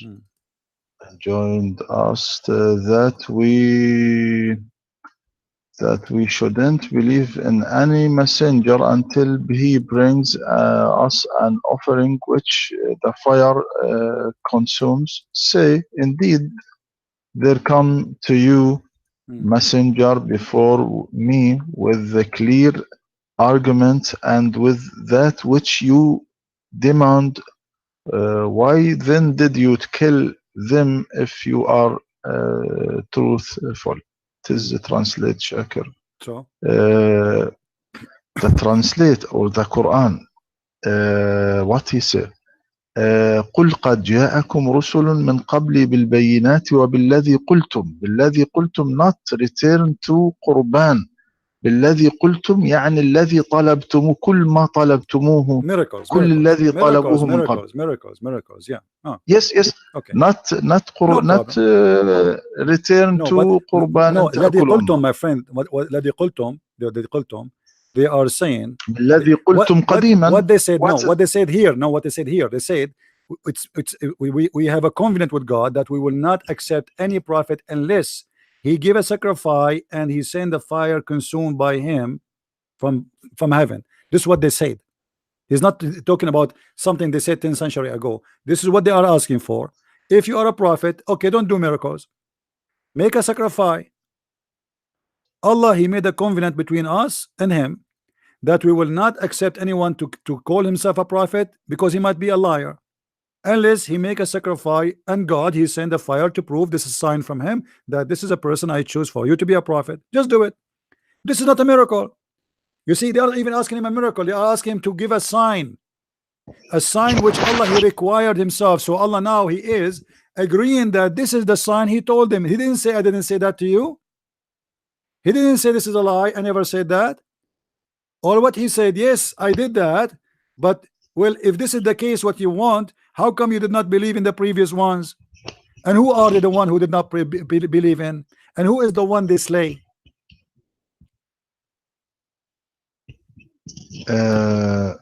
Look at the miracle that the disbeliever asked the prophet to bring it. There is يعني this miracle وقالوا لن نؤمن لك حتى تفجر لنا من الأرض ينبوعا أو تكون لك جنة من نخيل وعنب فتفجر الأنهار خلالها تفجيرا. And they say, we will not believe you until you break open for us from the ground. So let us make it simple. Let's make it simple. Why Muhammad don't have a miracles? Why Muhammad is a prophet of God who have no miracles? Muhammad not have a miracle because now look, when Moses were split the sea and changed the stick into snake or change his hand to white color يعني إلى آخره. And look at Jesus miracle like as a cure to the sick or ill. I ask him now where that miracle went now. It exists. Did you see it those miracle now? Hold on. No one saw this miracle. No. First of all, no one. My friend. Listen, you see it, you see it, you don't see it, it doesn't make any difference. We believe that he did, and there is miracles happening in the name of Jesus until now. But however, you admit and I admit that Jesus has miracles, and you admit that Muhammad has no miracles. The question is, why Muhammad don't have miracles? Why all the prophets, if Jesus is a prophet, Moses is a prophet, Abraham is a prophet, everybody is a prophet, why everybody have a miracle except your prophet? Why? What the problem? Why Allah refrain only in the case of Muhammad? What Allah will lose if he give him like 5 miracles? What he will lose? His God. Miracle of Islam will be staying and remain in the world everlasting. Miracle of Islam was the book. This miracle, friend, this anyone can see it. Your prophet, he said, the best miracle of my friend, this is not true. This is not true. This is not a miracle. This is not a miracle. This is not miracle. Buddhism is still exist and will stay exist. Christianity is still exist. Atheism is increasing. What are you talking about? And even your prophet, he said, بدأ الإسلام غريبا وسوف يعود غريبا. Islam start as a strange little and is going to end as a stranger little. So don't tell me it's going to stay. There's no Muslims left. Where is the Muslims? There's no Muslim in this earth. Do you Dr. Rohi, be honest with me. Do you practice Islam today? Do you practice the Sunnah? Are you a Sunni? Are you a Sunni? Yes, I am a Sunni. Do you drink camel urine? Do you drink camel urine? No, why you don't drink camel urine? This is Sunnah. You're a prophet. When somebody convert to Islam, he ordered him to go and to drink the camel milk and the camel urine. Yes, I can show you the hadith. So you are not a Muslim, and you are not happy about what your prophet teaching, and you don't want to practice Islam. Your prophet, he used to clean his bum with 3 rocks. Do you do that? No, Your no. prophet, your prophet used to shower in a water have dead dogs. Do you do that? Did your prophet shower in bi'r bidaa? Look, please, my friend. My friend, I'm As asking to you. drink Do milk you do what your prophet do? You don't. You are not a Muslim. A Muslim is someone who followed the prophet by Sunnah and the Quran, and you are not going to follow any of them. It was said, "Oh Allah Messenger, shall we use the water of bid'ah, which to perform ablution while it is a well which menstruation, rags, flesh of dogs, and garbage thrown in it?" The prophet, he said, "Indeed, water is pure; nothing make it impure." Do you do that? Are you willing to do what your prophet did? No, you must understand, my friend. As to drink milk and urine as a medicine, there is a What rule medicine? saying. Where it says it's a medicine? Wait. Where your prophet, he said this is a medicine? The prophet in the hadith. Yeah. The hadith. It says he did it as a medicine. This is as a medicine. No. Okay. Yes. Let me ask you. Do you Muslims? If I go right now, okay, I will go with you. If I go right now in Egypt and you are an Egyptian, if I go to Egypt, do you Muslims sell medicine? It's called camel urine in your pharmacy. No, it is not. It is not. Why? Why you don't do that? No. You just said it's a medicine. Listen to me to explain, and you don't take me a chance to explain, to talk. Go ahead. As to drink milk and urine, there is a rule saying, when the work of man ends, the work of God begins. I mean, in the past, the dangerous diseases were healed by simple things. Why? Because God completes where the man ends. For example, these days, all birth of the virgin girls is very difficult, and it is done by cesarean birth. But in the past days, the things were either, because God completes where man ends. Serious diseases were curing by easy things. In the past, there is not pharmacy to buy medicine from it. So using the urine as a medicine is a known things at all people. For example, Ibn Sina, in his famous book, which called Al-Qanun fi Tibb, Law in Medicine, he said the useful urine is camel's urine, and he spoke a lot about urine in his book. And sure, you know, this book were teaching in all Europe's university. Also Hindus in the past were using urine. Was Ibn Sina a Muslim? Yes. So he was chased and tortured. All the scholars, Muslims, are proud about them. They've been chased and tortured, and they've been killed and accused to be kuffar. Do you want me to count for you all the names of the famous ones? Let me ask you. Do you know somebody? Do you know somebody you are proud about? Are you proud about Ibn Sina? Give me a name you are proud about. All the Muslims proud. They are not Muslims. You Muslims accuse them to be kuffar, and we can show you the reference for all of them, including Ibn Khaldun, Ibn Sina, Al-Razi, all the names.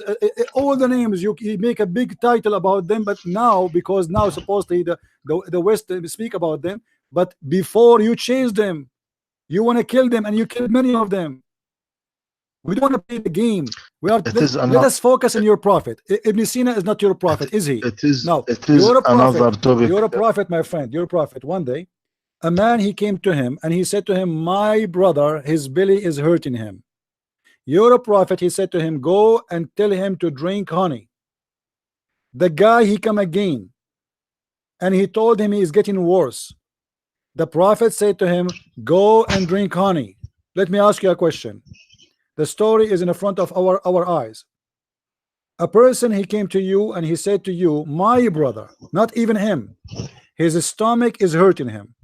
How in the world, Muhammad, he said to the man, drink honey? How he knew that the honey is a solution? Was that inspiration from Allah, or it was that, or was his guessing?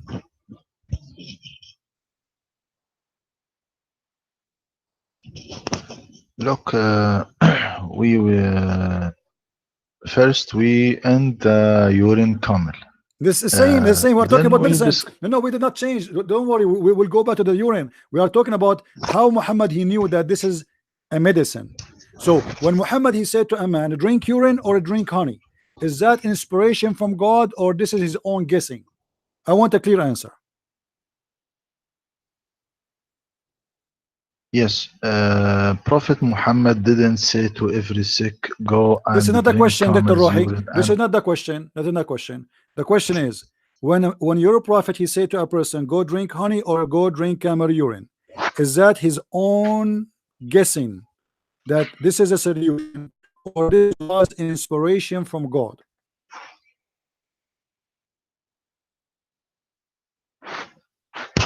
Yes, from a solution. Yes, From what? Inspiration. it is a medicine for sick. When he No, this is not the ordered to question. the This is not the man question. This is to not the eat honey, Dr. Rohi, I don't know why you are not answering. This is not the question. The question is, when Muhammad, he said drink honey or drink camel urine, was he told that by Allah, or it was his own idea, thinking that this will be a good solution? Is it from Allah or from him? By Allah, by Allah. Thank you very much. By Allah. Guys, he just said that the one who told Muhammad that is Allah. So that must be true. Okay. How this guy, he keep coming to Muhammad, and his belly, his brother Billy is getting more worse and more worse. And then your prophet, he said to him, your brother Billy is telling a lie, and Allah told the truth. Read with me carefully. Allah has spoke the truth, and your brother Boz are wrong. Have you ever heard of somebody saying that? He claimed that when he said to the guy, drink honey, Allah told the truth. So you are right. He claimed that this is inspiration from God. All right. So now the guy is getting worse. What if somebody have diabetes? Maybe he have a diabetes. How Muhammad, he tell the guy without even asking him where, how, what happened? Right away, the guy, he came to him. He says, I have a stomach. My brother, he have a stomach pain. He said to him, drink honey. What kind of doctor the doctor is?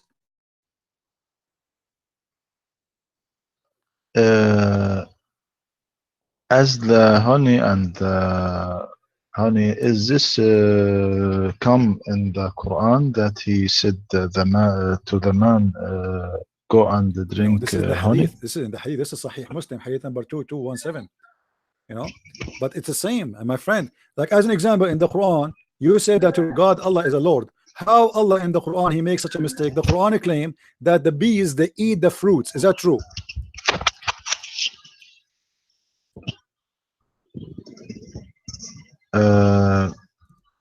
It is as to me, it is not a true hadith. As to me, it is not a Why true is it hadith. true? Why is it When true? he No, said- no, it says it true. It is true. It is true.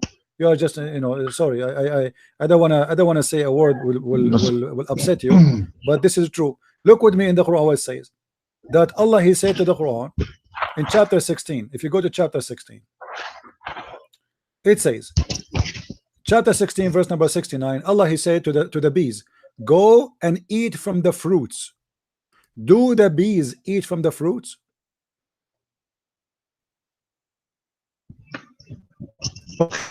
my friend, with this in another topic. Now I will go. No problem. But this is not other Because topic. I am I'm tired. showing you that your God Allah Yes. can't be God, because God, he should not say go and eat from the fruits.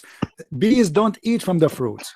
Bees, they go and they bring the nectar, and in the same verse it says that, and there is the honey is issue from their bellies. So your God, he think that the honey of the bees is their poo-poo, and we are not eating their food, we are eating their poo-poo. So they go and eat fruit and they poo-poo honey.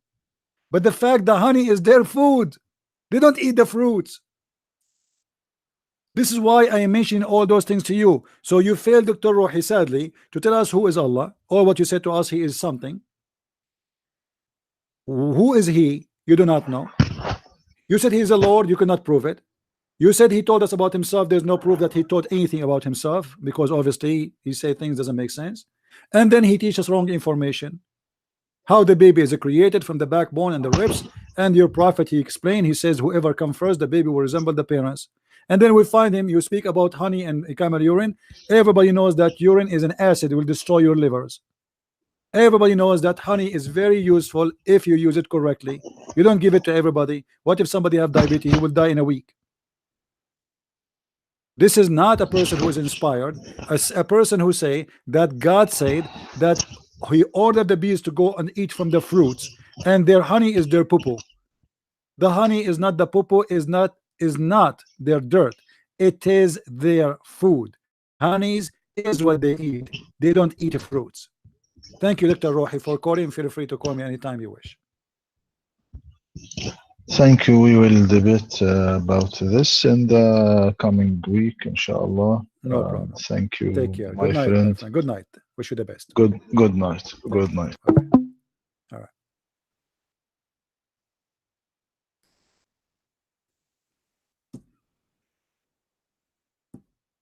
Oh boy.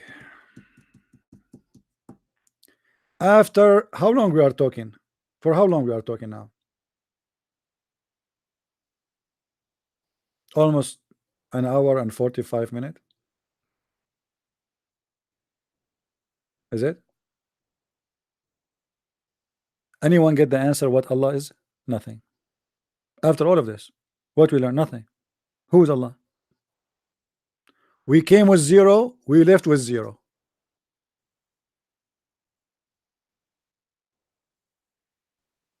This is why it's very stupid to be a Muslim. They don't even know who's Allah.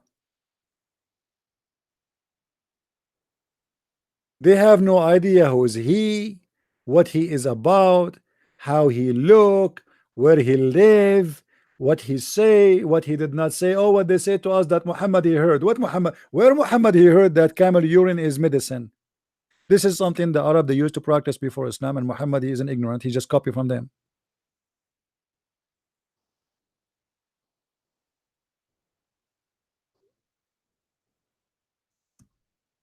If this is the guy who have a PhD, what about the guy who have high school?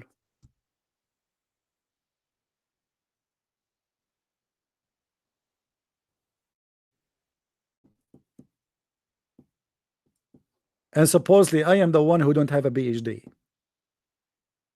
Do you think, guys, I deserve to have a PhD? I wanted to study, to be honest with you, to get a PhD, but then I contacted, and I found that it's very expensive. And I said to myself, it's a piece of paper. I mean, this is really stupid. I will spend all this money for a piece of paper. I'm not going to do that. And then at the same time, one of you, he introduced me to a university. It's a very good university.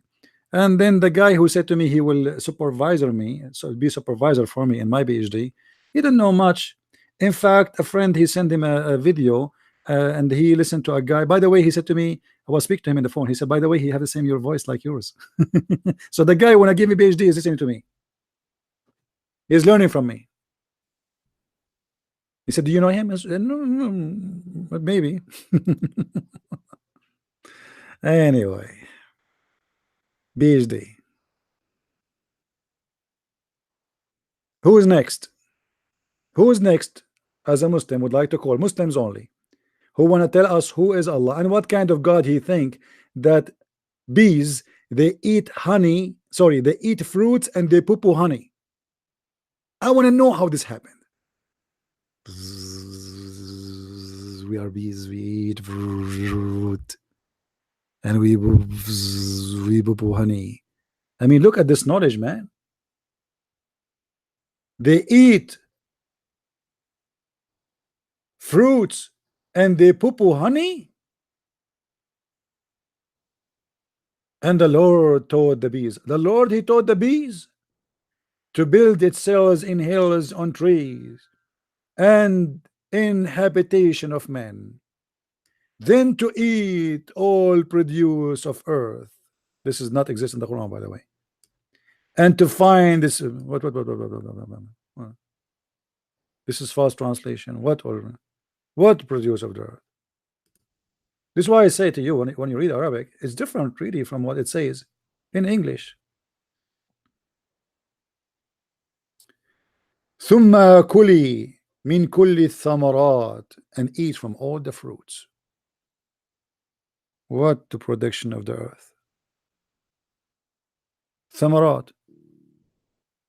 This is a chapter 16 verse number 69, the chapter of the bees. By the way, the Quran is like a zoo. There's a cow chapter, there's a bees chapter, spider, elephant, I mean, you name it. And there's furniture, the chair chapter, you know, very fantastic.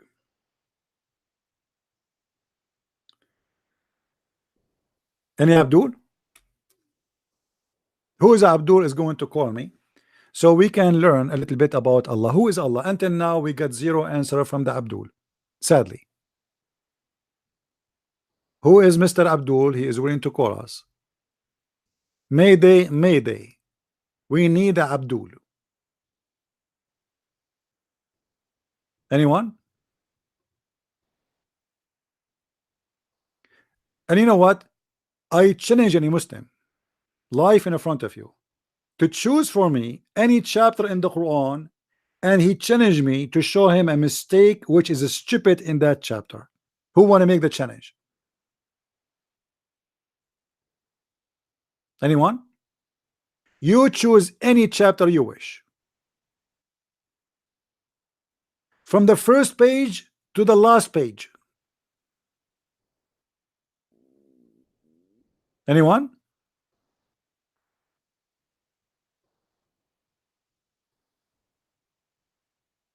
Do we have anyone?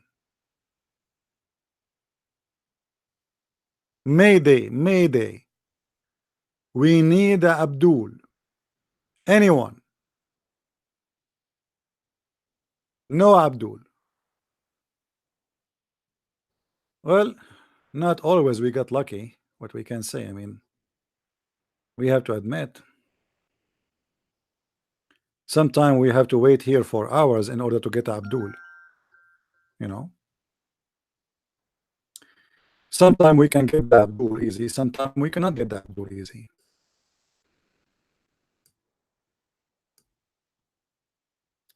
It's depend in the location of the bees. So can we have a Abdul? Who is the Abdul who want to get the blessing of Allah, the Lord of the world, the God who have a dog, who will eat you if you don't believe in him? And by the way, in case you do not know, the reason Christian Prince he have a gun with him because he's afraid that Allah will send his dog and he will eat him.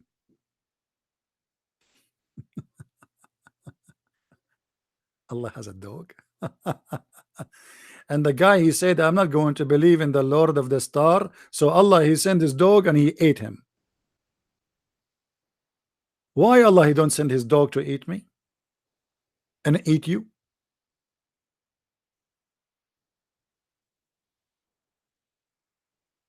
So Allah he grow dogs too?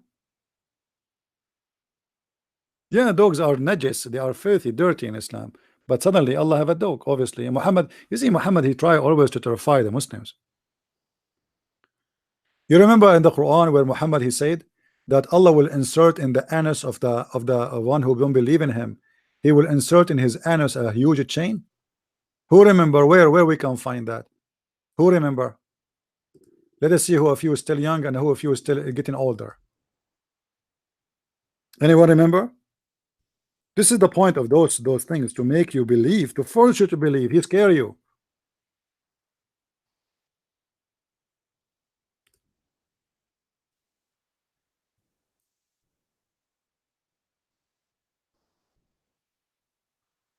ثم في سلسلة ذراعها 70 ذراعا فأسلكوا. Chapter 69 verse number 32.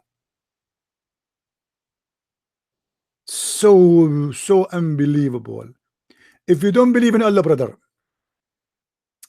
and sister, I warn you and I tell you, if you don't believe in Allah, Allah is going to insert a huge thing in your anus. And in Pakistan, we have a lot of thing ready for you. He will do 69 for you. The chapter name, it's a miracle. Even the chapter name is 69. Isn't it? This is alone is enough to prove to us that this is a miracle.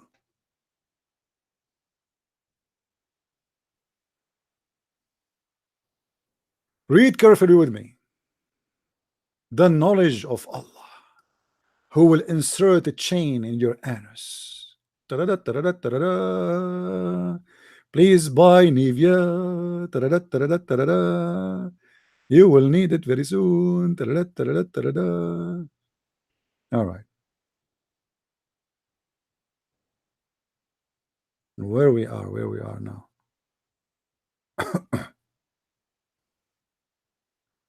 This is 69:29.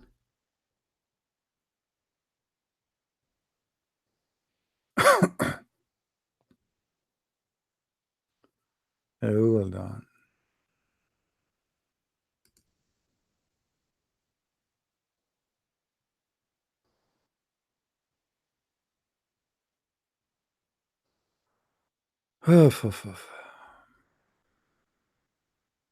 No, this is 68. I was wondering why it's coming like this. All right. Read with me carefully, please.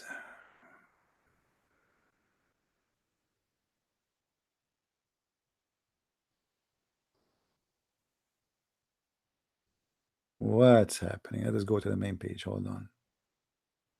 Ibn Kathir.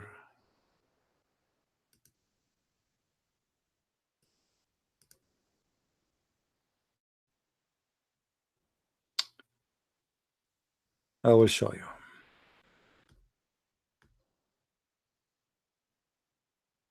The amazing, beautiful God. His name is Allah. Okay. Here we go. After you go to the judgment day, Allah will order the angels to size you. They will size you, size him, and fetter him, and throw him in the blazing fire. But hold on, you are not done yet. And then fasten him on a chain, wherefore the length is 70 cubits. Kabul Ahbar said, every ring of it will be equal to the entire amount of iron found in the world. I mean, do you see how big this chain? Every ring of this chain is equal to entire iron in the world. How many billions of tons that will be? Unbelievable. This is all for me. And then Al-Wafi reported that Ibn Abbas, that Ibn Jurayr, the blah blah blah blah said, each cubit will be former's length of an angel. If Ibn Jurayr reported, فَأَسْلِكُوهُ, explain what the word فَأَسْلِكُوهُ mean. Fasten him, it will be entered into his buttocks. Ouch, ouch. I wish I am good in cartoon. I want to make this as a cartoon for adult, and they will play it in a Playboy station. We have a human being, or in the horror station, horror. It will be entered into his buttocks. So now we bring a guy, and then we bring a huge chain. Every ring of it is equal to all the iron in the world. And now the angels are pushing that chain in the buttocks. Push, brother, push. Brother, it's so thin. I mean, the chain is so big and his anus is so small. What we can do? Brother, spit there or put some Nivea. So it will be entered into his buttocks and will pull out of his mouth. If. Can I draw? Sure, I can draw. What are you talking about? I am the best artist in the world. Okay, hold on. You see, you I just forgot that I am very good in drawing. Okay, this is the guy who don't believe in Allah.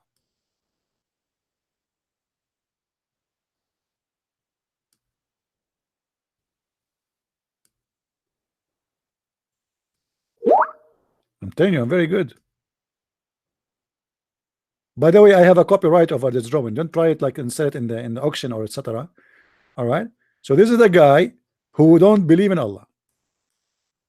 All right. Here we have his neck. Here we have his shoulder. We will make his shoulder small so it can fit in the screen. And then this is his bum. His fat. This is his bum. All right. And those are his legs.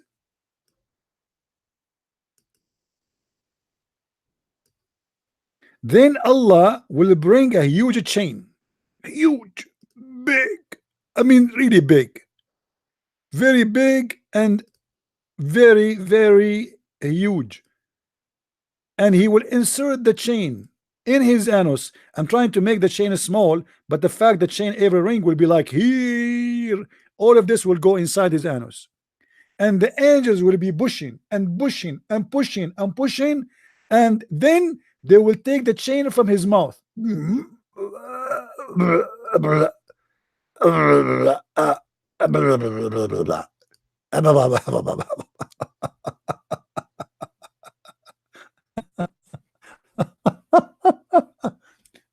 Don't forget to subscribe to my channel in case you like to learn how to draw.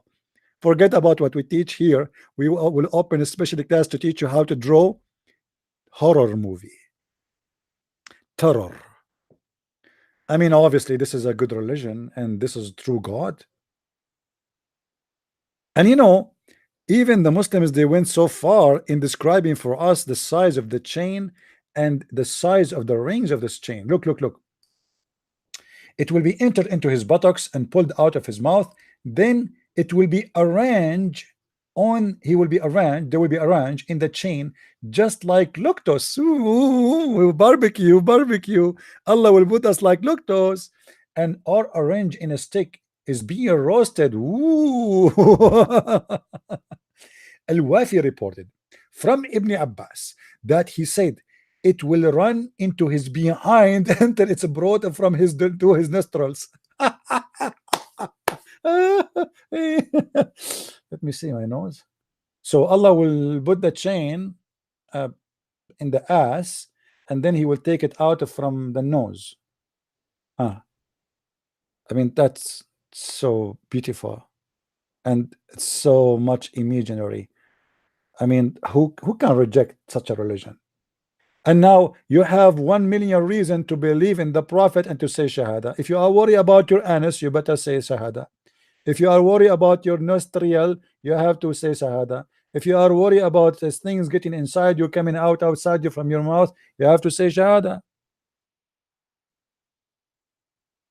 And then they continue in the description. They say, if a drop of lead like this, like what? Like the ring of the chain, and he pointed to the skull bone, were sent from the heaven to the earth, and it is a distance of 500 years. Look, the Muslim, they knew even what the distance is between them, you know. I mean, because Muhammad, he said that. Muhammad, he told them the distance between each heaven is 500 years in the camel speed. Do we have any Abdul?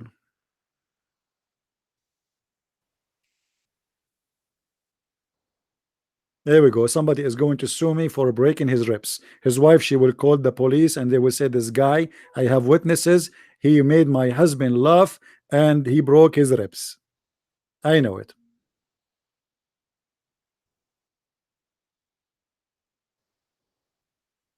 Any Abdul? Hello? I'm lying, doesn't say camel speed. Well, Muhammad, when he measured the speed, he measured it by what? When he measured distance, he measured it by what? Do you want me to show you? By the travel of a camel. Because those Bedouin, they travel and they say it takes us there a month, a year. As an example, what is the distance of the flying carpet of Suleiman?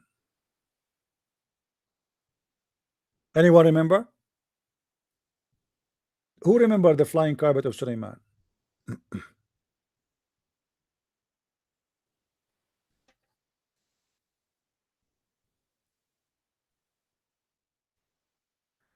the flying carpet of Sulaiman, it goes in a distance of 1 month by morning. ولسليمان الريح عاصفة تجري بأمره إلى الأرض التي باركنا فيها. Chapter 21 verse number 82. What is the distance there it measure the distance with? It is the date of what? Of travel. The date of travel. How long it take to travel to that area? So at that time, what people they used to travel with? Either walking or camel. They are people of the desert. They don't have airplane. So if we go now in the same website to read the tafsir, chapter 21 verse number 81, let us go there.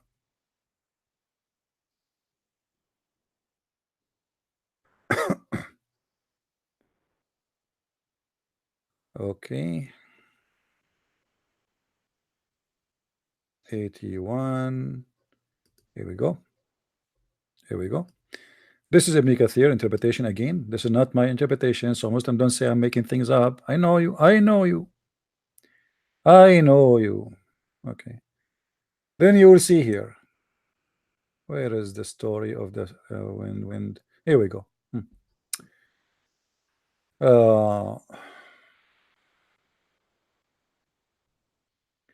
وَلِسُلَيْمَانُ الرِّيحُ عَاصِفَةً, and to Sulaiman we subjected the wind strongly. Ragging means we subjugated a strong wind to Sulaiman, running by his command toward the land which we would blessed, meaning the land which Sham, which is great Syria. And of everything we are all knower. He had a mat made of wood, which he would place all the equipment. Hold on, let me fix this thing here. You are not reading the whole thing.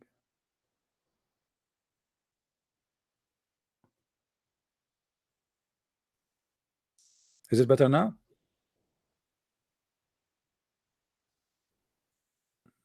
I want to be sure that you can see it.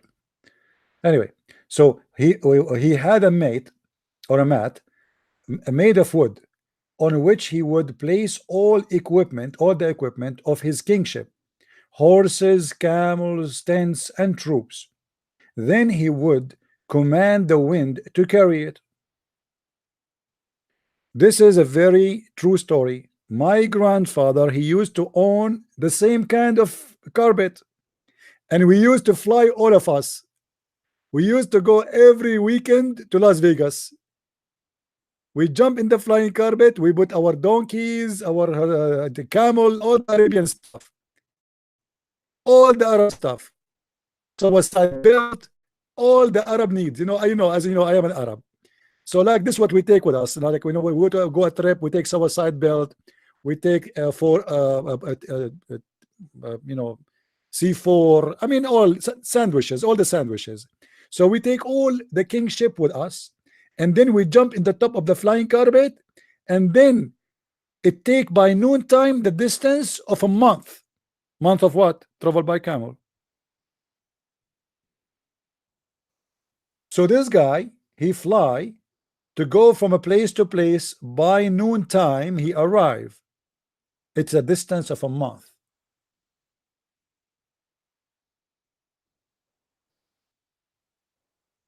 And he placed in the top of the flying carpet all the army, all his army. Do you see it says the troops, the tents, the troops? It's like a flying city. Literally, it's a flying city. Camels, horses. Actually, I remember we used to take with us, we grow tomato, we grow trees. It's a big carpet, huge carpet, very huge. And by the way, what happened when the American, they came to our country and they control our country? Those kuffar, they stole the carpet from the front of the door of my father. And this is a true story. If we ask Zakir Naik about the flying carpet of Prophet Solomon, what he will say? Brother Sitter, there is a person, his name is the Christian Prince, and he always make fun of the flying carpet of a Prophet Solomon. And just to show you how ignorant he is, imagine yourself, you are not exist in the year 2018, and somebody told you there is something it's called boing boing boing 777. You will not believe him because you never saw it. But in fact, it's true. And this is exactly what happened with the Prophet Solomon. He have a flying carpet. It have no engine. It run by wind. And that because Allah is going clean. He don't like to pollute our environment.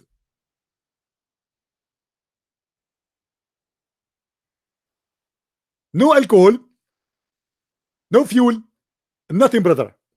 It's a pure clean wind. And until now, the Western, they are making energy from wind, trying to learn from Allah. Thank you very much. Are you Iraqi? What make me Iraqi? I mean, what's wrong? Every day I have a new citizenship. Sometimes I'm Iraqi, sometimes I'm Lebanese, sometimes I'm Syrian, sometimes I'm Jordanian, sometimes I'm Saudi. شنو هذا عيني? Oh, anyway. So horses, camels, tents, troops, and then he would command the wind to carry it.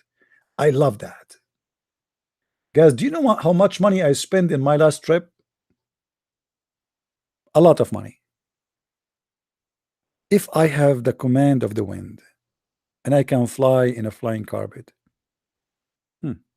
that will be interesting. That will be so nice. No security check, no passport expired. You land wherever you want, especially because I'm an Arab. Everybody welcome me. The second you say you are an Arab, nobody even asks you questions. Not in the airport. Like in the airport, nobody asks you to take off your shoes or take off your pant or go in the x-ray or go in a special inspection, or they will not check your bags 10 times and you will not find that everybody was playing with your bag. This has never happened to an Arab guy like me. Never. Because we are trustworthy. Very much trustworthy. Unbelievable.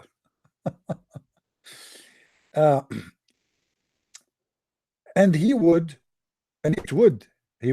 go underneath it. He could go underneath it, and it would carry him aloft, shading him and protecting him. What? From the heat. What? Not only you will be in the top of a flying carpet. By the way, here there's something missing in the translation. What they were saying, that when Suleiman he go in the top of the flying carpet, the birds will fly in the top of him to keep him in shade. And you can imagine how much poo Suleiman he used to enjoy. Imagine, like, in order to have shade of birds in the top of me, I have like what, 1,000 birds. How much poo that will do? The bird that poop every 5 seconds. So the birds are covering Suleiman and shading him. And this is a true story, by the way. All those stories are true. If you don't believe in Islam, you better believe now, because those stories can be found only in Islam. So until he reach wherever he want to go in the land. But by the way, before Suleiman, before he got this Boeing 777 carpet, flying carpet, anyone remember what he used to do? How Suleiman used to fly?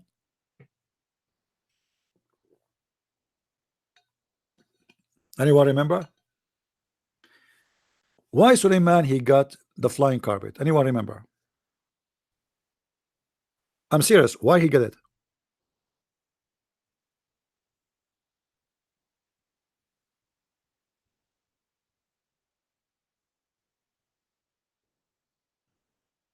Because he used to have before a flying horse, and one day he got angry and he slaughtered his horse. So Allah he sent him in his birthday another gift. It's a flying carpet. Any Muslim want to say this is false? I mean, why this guy is so lucky with the flying things, flying horse? You see, the Muslim, they say in the Bible there's unicorn. The Bible speak about unicorn. Unicorn is a real animal, not the one in the fictions. The one in the fictions is in your books, Muslims. In Arabic we call it Wahidul Qarn. It's not talking about those two, the one you see in the cartoon. It's talking about a real animal who is exist, and you can search in Google and you will see them. They are until now exist. But your prophet here is speaking about the unicorn, the one who fly, a flying horse and a flying carpet. Do we have any Abdul?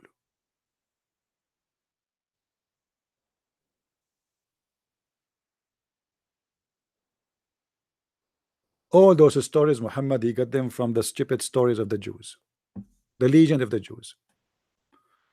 As simple as that, and he believed in them. If I ask you to be the godfather of my son, you will come to Germany. My friend Emmanuel, I will be honored to do so. But to be honest with you, I'm a poor man. I cannot afford really to travel a lot. I don't live in Germany. Otherwise, honestly, I will be honored to be so. Unless you want to buy me the ticket, because as you see, my flying carpet is gone. The flying carpet which I use, the American, they stole it, the kuffar. Yeah.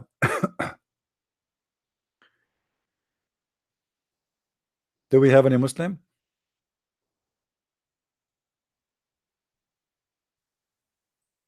Any Abdul?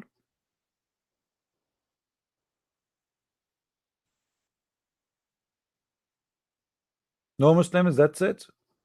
Are we out of them?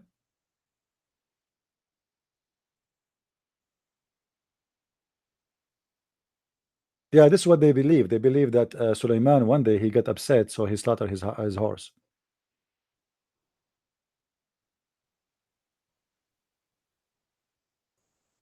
No, I do not forget the Minister of Irrigation. You guys, do you know who is the Minister of Irrigation in Islam? Anyone knows? Who remember?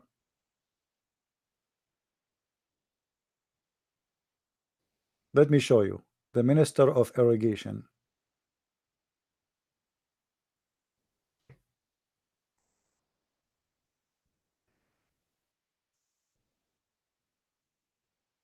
This is the Minister of Irrigation in Islam. No, it's a bird. This guy, he was hired by Sulaiman to be the Minister of Irrigation. If you go to any Islamic country, if the Muslim they see this bird, they will never even touch him.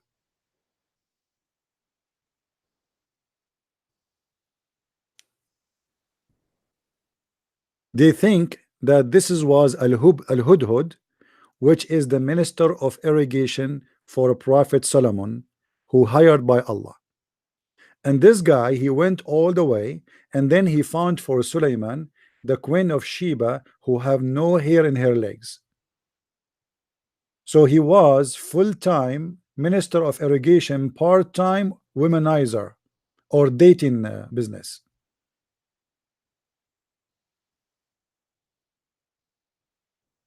Actually, I think this guy, he can find me a good wife. What do you think, guys? This guy, he can stand in any window, and he can spy at the women to see if they have hair in their legs, the same what happened to Sulaiman. I don't want to marry a woman, she having a lot of hair. Hello? A woman, she have no hair in her legs. Why? A woman at that time, they used to be like monkeys.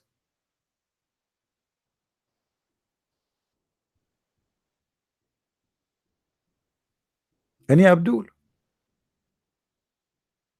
Any Abdul has anything to say about what we said until now? I mean, why the Abdul they disappear? Where is the Abdul?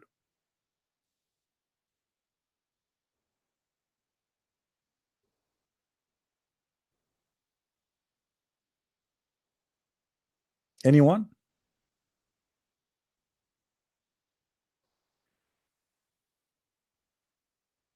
Al-Hudhud. No, if you see the story about the Hudhud, you will not believe it, guys.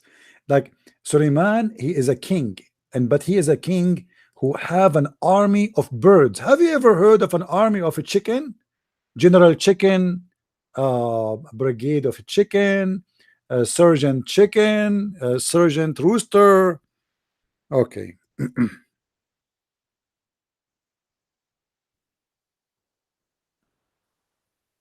Suleiman, every morning, he checked his army of birds. And remember, Allah, he taught him the language of birds. Allah taught him what? The language of birds, not Chinese. No, no, no. The language of birds. All birds, this look like all birds speak one language, not like us, sadly. So in chapter 27, verse number 20, you will see that Suleiman in the morning he went to check on the army of birds.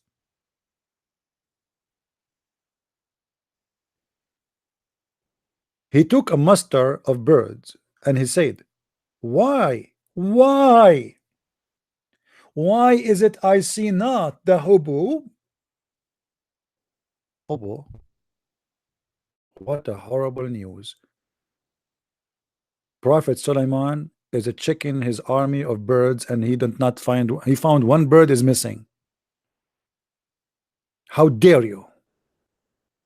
And then Suleiman, he got angry and he said, I will certainly punish him with severe penalty or execute him. I mean, this is normal. He's a king. Imagine you are a bird in the army of the king, and now you are absent without giving excuse. So what do you think that would happen? First of all, the Prophet Suleiman, he is going to call the MP, the military police. And brother Fitter, when the Prophet Solomon, he thick in the bird and he found one of the bird is missing. Some of you might wonder why he was so upset. Because the Prophet Solomon is very what? Organized. He don't like to have a lousy army. Everybody had to wake up or 4 a.m. in the morning. Everybody had to do ablution and start prayer for Allah. And then we do the attack at the neighbors and we steal their women. So Prophet Solomon at that day, he was preparing himself to attack the neighbor. So they can kill the men and steal the women as all Muslims. And because this bird was missing and his job is irrigation. So now who is going to irrigate the birds? They will get thirsty. So the Prophet Solomon, he said, if you don't give me a good execute, I'm going to slaughter him. Thank you very much. You will execute this guy because he is absent? I mean, look how strict this army. I am a king of the ring, and I found a bird is missing, and now I am angry. I will execute him. Please, king, have mercy on him. He is the minister of irrigation. People will get thirsty if you kill him. I don't care. Everybody have to follow my order. What? That's really serious. And then the hoop, he came back and he told him, king, let me tell you what happened. I found there a woman ruling over them and provided with every requisite, and she is magnificent throne. She has a magnificent throne. So this guy, he was working for the CIA at that time, the bird. So he fly, like, don't you see they use satellite? Today they have satellite to spy at each other, right? Suleiman at that time, he used this bird to spy too. Any Abdul?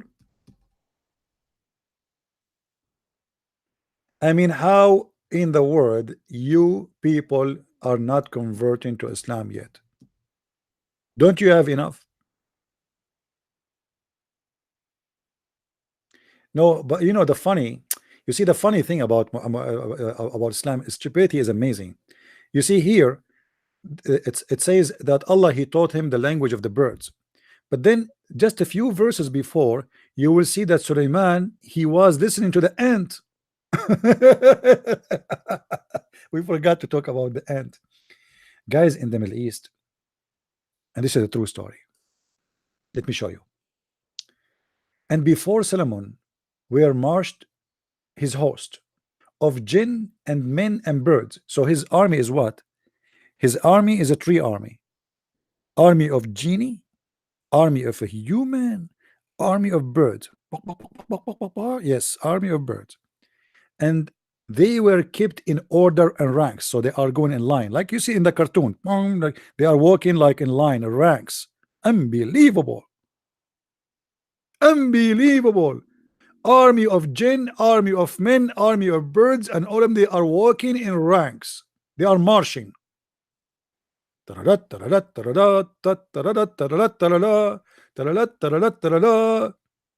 the drill sergeant, he says to you, to the left, stupid idiot, to the left. And then at the length, when they come to the lowly valley of the ant, lowly valley of the ants. There's a valley for the ants in the Middle East. You see, guys, in the Middle East, we have it from everything. We have valley of the cockroaches, we have valley of bees, we have valley of ants, we have a valley of Hillary Clinton, we have from all kinds of insect. Any insect you went to, we can find you a valley for it. So we have a valley, it's called the Valley of Ants. Anyone knows why we call it the Valley of the Ants? Anyone knows why? Silicon Valley. Because only in the Middle East, in that valley, ants live. Yes. I mean, at that time. And then after that, there were ants, because the liberals, they took over Europe and America. So the ants immigrated from everywhere. And now you can find them everywhere. And actually, me myself, as an immigrant, I fly to America in the top of one of those ants, to be honest with you. True story. So the Valley of the Ants, one of the ants said, I mean, look at this, guys. Look at the details. Look at this amazing details. How many ants is in the colony? 1 billion? 1 million? Allah is very, very much into details. One of the ants, do you see the word one? One of the ants said, "Oh ye ants, get into your habitations, lest Sulaiman and his host crush you under their foot without knowing it." If.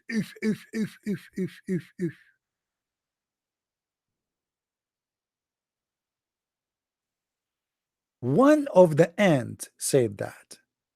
Not two, not three, not four. We have to be honest. It is only one ant, because obviously she is the one in charge of guarding. The Muslim, by the way, they make an article about it, that there's ants who they are guardian to the other ants. But here it says one of the ants, Abdul. And one of the ants said, ants don't talk. Ants are deaf. Ants are blind. Do you know that?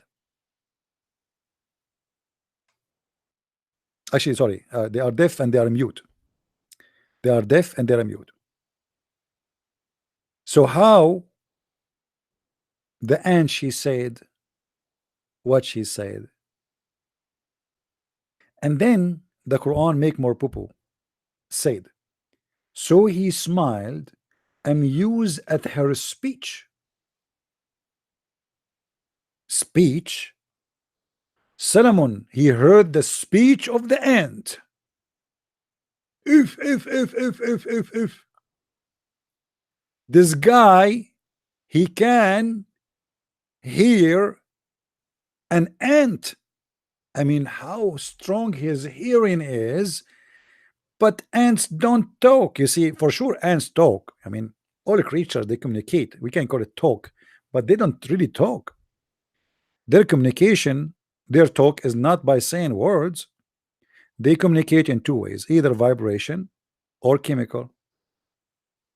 But the guy here, the Quran says, he was amused with her speech. So she made a speech. He heard her speech. But isn't it the Quran say that Allah he taught Sulaiman the language of birds? Allah he taught him the language of birds, but he's learned the language of ants. Look like Sulaiman he entered the wrong classroom. He thought he's learning bird language. It turned to be the ants. True story. If you don't believe that Muhammad is a false prophet yet, obviously you have a mental issue. All those stories, by the way, you can find them in something called the Legends of the Jews. The Jews, they have a lot of fairy tale stories about Suleiman, about David, about many. And they used to tell those stories to their kids.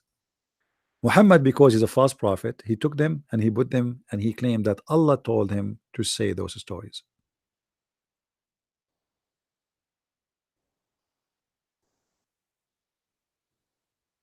No, you can actually. It's for free because the Legion of the Jews translated by a guy, I forgot his name.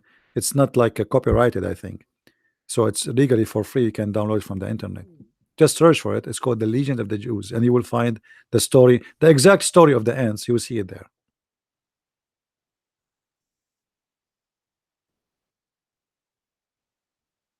Any Abdul? Guys, don't forget to subscribe to our channel. And for those who they really care for what we do, we appreciate your support. I noticed that very few of you is really caring for helping us on what we do. Always your support is needed. Look like we need to speak about it in order to people to help us.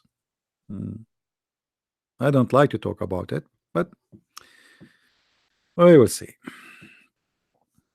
Any Abdul left? Yeah, for me, actually, I want an ant to contact me, but the ant should be first you have to be single, okay, and she have to be beautiful in the age of Khadija. She's like 25 years older than me, very rich, and she liked to marry a guy, his name is Muhammad, and the rest is easy. Any Abdul?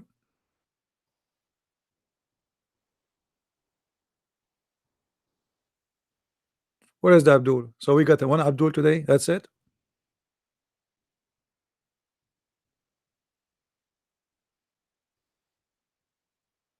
That's it. Look like we are out of them. All right, guys. Today is Saturday, so I guess many of you is going to get out. You are not like me who stay home doing his work in his computer. How many of you are getting out today? Going to a dinner outside? Listen, any one of you, he invite me for a dinner outside with you, for sure you will pay. I am willing to make Allah give you extra reward in the heaven of Allah. Nobody's going out. It is Sunday now. All of you staying home just because I was going to take me out. Unbelievable. Unbelievable. Here we go. See, all of them, they want to go sleep now. Just because he said, who want to take me out for a dinner? Unbelievable. I cannot believe it. How gracious they are. All right. Late Saturday night in Nigeria. I would like to go to Nigeria. I like to go to Africa, actually. But because I know nothing there, I don't know anyone. Come to California? Yeah, right. I will never go to California. Full of those liberals. A woman there, she will accuse me that I did hold her hair when she was 17 years old, 76 years ago. Don't go to California. Don't go to California. They will accuse you of something. Don't go there. Don't do that. And they will accuse me that I throw some ice cream at somebody. I will never go. Oh boy. And I will never let Trump ask me to be a judge in the Supreme Court. I will accept to be a judge in the court of Suleiman. Better. Thank you, my friend in Nigeria. I will be honored to be there. Any Abdul? Here we go. All of you are inviting me. Where is the ticket? Send me a ticket and I will come. Talk is cheap. What about coming here and what about going there? But I'm going nowhere. You know, you remind me of some Middle Eastern who say to you, they are very cheap. They say to you, do you like to sleep here or the hotel is better for you? Do you like to eat in our house or in the restaurant? It's more tasty. Anyway.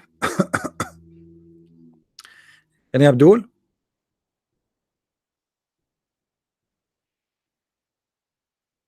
Anyone? I want to go to Toronto. CP, you are up for it? What I will do in Toronto, Steve?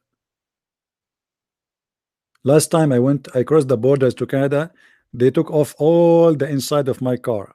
They thought I'm already a terrorist. They took me inside. They took all the inside of the doors, the chairs. They brought dogs. Unbelievable, so beautiful. Unbelievable. It's fun to be an Arab, to be honest with you. I mean, wherever you go, they love you. They give you hugs. You are going to be a superstar in 2 seconds. Very beautiful. Yeah, you will buy me a nice dinner. You want me to buy a ticket all the way to California, and then this woman, Dr. Frank Stein, whatever his name, she accused me of something to get a dinner. Keep dreaming. What if she's there?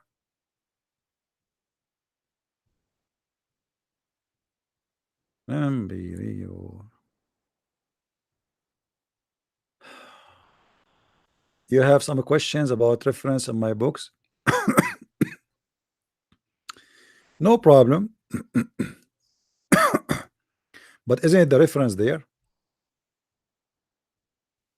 The reference is there. So as long as you have the reference, what the question about the reference? The reference is there. You can search them.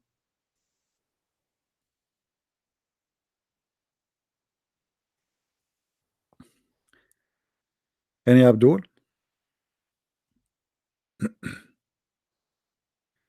Arab Christian, what name they call Allah?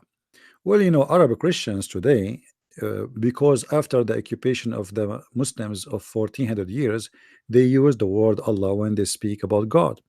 But that is not really what is in the Bible. So yes, they use the same word, but this is a wrong thing, and that because of 1400 years of humiliation and occupation. Imagine you are controlled by ISIS for 2 weeks. What is the word you are allowed to use when you say God? Are you getting my point? Just 2 weeks. Not 1400 years of ISIS.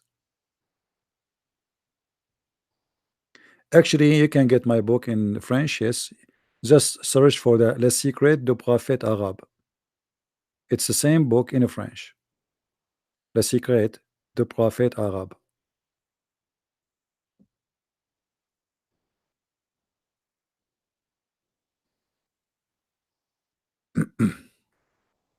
You see, the problem between us and the Muslims is not the name of the God.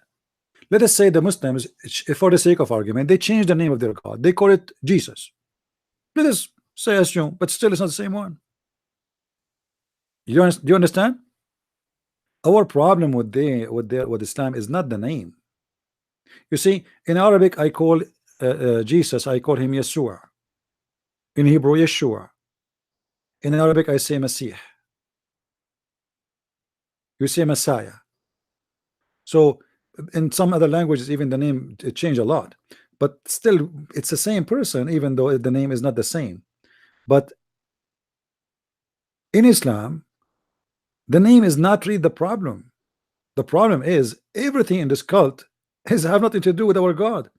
You see, God is not about a name. What Jesus says about how we recognize anything, he said, From their fruits you shall know them. Do we agree? From their fruits we shall know them. Okay, what fruits have to do with the name? You can call yourself whatever you want. There's a guy, he claimed to be the Messiah. There's a guy, he is the leader of the Ahmadiyya, he claimed to be the Messiah. The Christians, they came to him, they said, okay, if you are the Messiah, here we go, we have like 50-60 people outside who they cannot walk and talk and blind and etc. Make them do what the Messiah does, if you are the Messiah. So from their fruits you shall know them. And the fruits of Islam is very stupid, very ugly, very disgusting, have nothing to do with the fruits of Jesus. Right? We are not a chicken who follows a person by look or by a shape.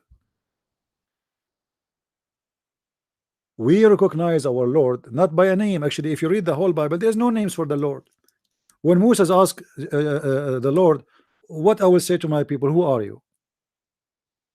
He told him, I am. He did not give him a name. You see, mistakenly, some Christian, they think that we have a God who have a name. There's no name, because there is no name can describe him. All the names are just a language of a human being, which is limited. There's no name can describe God.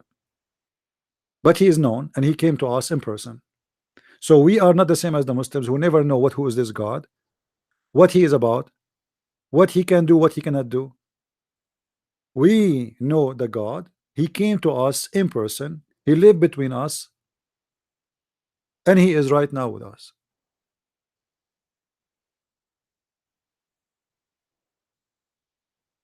So my problem with Islam is not a name. If the Muslims, they change their God name and they call him Elohim, they call him Jehovah, still this is not him. You see, if somebody have a donkey and he changed the name of his donkey and he call it horse, still his donkey is a donkey, right? So don't fool yourself with the name. We don't have a problem with the name. You have only one God. Okay, first of all, prove to me that you have one God. Prove to me that his name is Allah, or prove to me who is Allah. You don't know what Allah mean. You don't know. Have you ever heard of somebody follow a God, he have a name, and you do not know what the name mean? Guys, did you hear Dr. Rohi? He said we do not know who is the first one who used that word. Did you hear him saying that? Did Dr. Rohi say that the word Allah is Allah shay, which means worship something, and we do not know who is the first one who said that? He said it's an Arabic word, but we do not know who is the first who said that. That's stupid. So you are worshiping something. This is a guy who have a PhD in Islam. We worship something. How you know that this something is one? And if he is one or two, who care? I don't refuse to call it Allah. I call it Allah. Your God is Allah, which is something. And you know, the funny, when Muslims they say we worship one God, who care if it's 1 or 20? If the God is a true God, if he is 1 or 20 God and they are true God, they are 20 God. Let us assume there is 1,000 God and they are true God. That will not change anything. They are true God still. They are 1 or 20 or 20,000. As long as it's true, it's true. If it is false, it's false. Are we getting the point? The Muslims are so proud that they worship one God, but yet they do not know who is this one God. And who care if he is 1 or 50? This is a stupid even argument. So you are worshiping one snake or 2 snakes?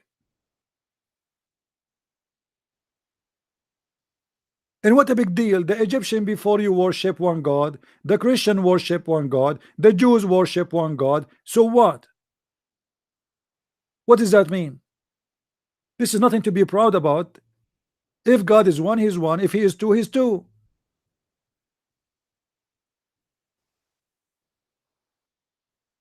But this is how silly the argument of Muslims. They don't ask themselves how Allah he is a true God, but yet he said when Sulaiman he arrived to the lowly valley of ants.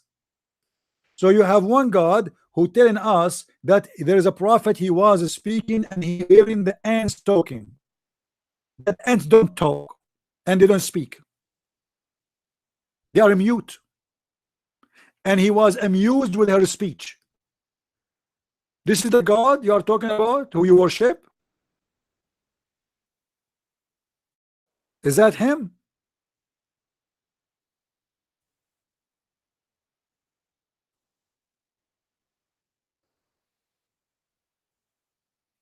Ants don't talk. Since forever, ants don't talk. They are mute. They communicate by chemical and vibration. They make noise, but the noise is not for them to hear. The noise because of vibration. They don't talk. They communicate. They communicate by chemical. You can go check right now. That communication we can call it talk, but it's not talking. As you see here, it says he was amused with her speech.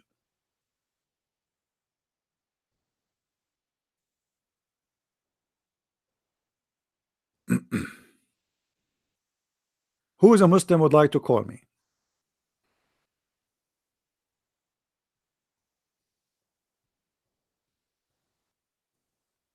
Why I don't support Palestine? Because my brother, the prophet of Allah, he support Israel.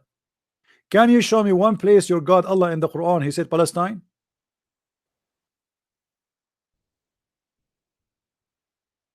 Why Allah don't support Palestine? Allah he support the Jews. Allah in the Quran he said that Allah he gave the land to the Jews. Chapter 5 verse 21. Ya qawm ادخلوا الأرض المقدسة التي كتب الله لكم. O people, my people, enter the holy land which Allah assigned to you. Do you see it? Yes, Allah sponsored the Jew. Your God Allah is a Zionist. O my people, enter the holy land which Allah has assigned into you. You who? The Jews. What? No, it's in front of you. Remember Moses. Who is talking? Moses said to his people. Who is his people? Children of Israel. Do you see it? So why Allah never mentioned the word Palestinian or Palestine in his Quran? Neither in the Hadith. Yet he is saying that this is a land assigned by Allah to the Jews. What do you say? Are you going to accuse Allah to be Zionist and he worked for the Mossad? I am Jahil. He called me names now, but he cannot answer. See, he will change the topic. Answer why Allah he says that this is the land Allah assigned to the Jews.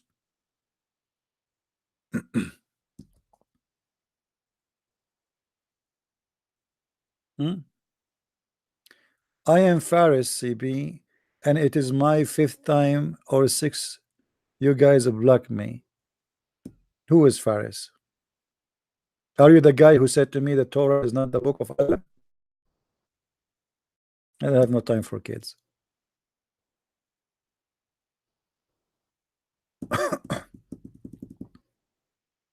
Do we have any Abdul?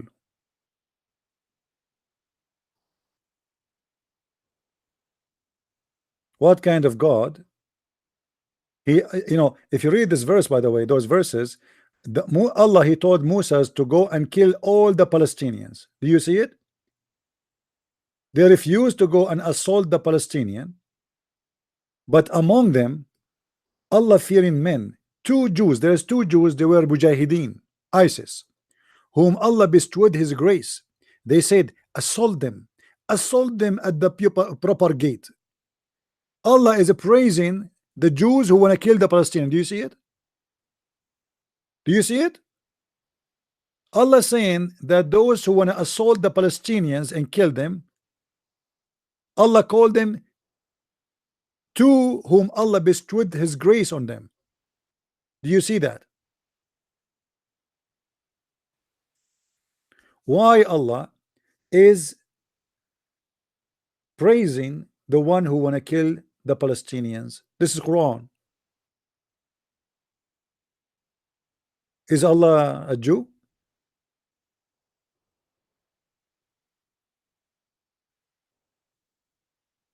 Huh?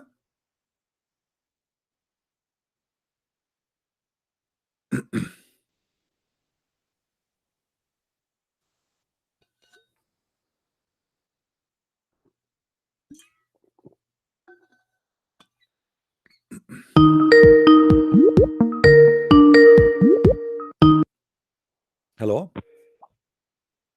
Hello, CP. Hey, my friend, how are you? Hello. Are you there? Specific verse.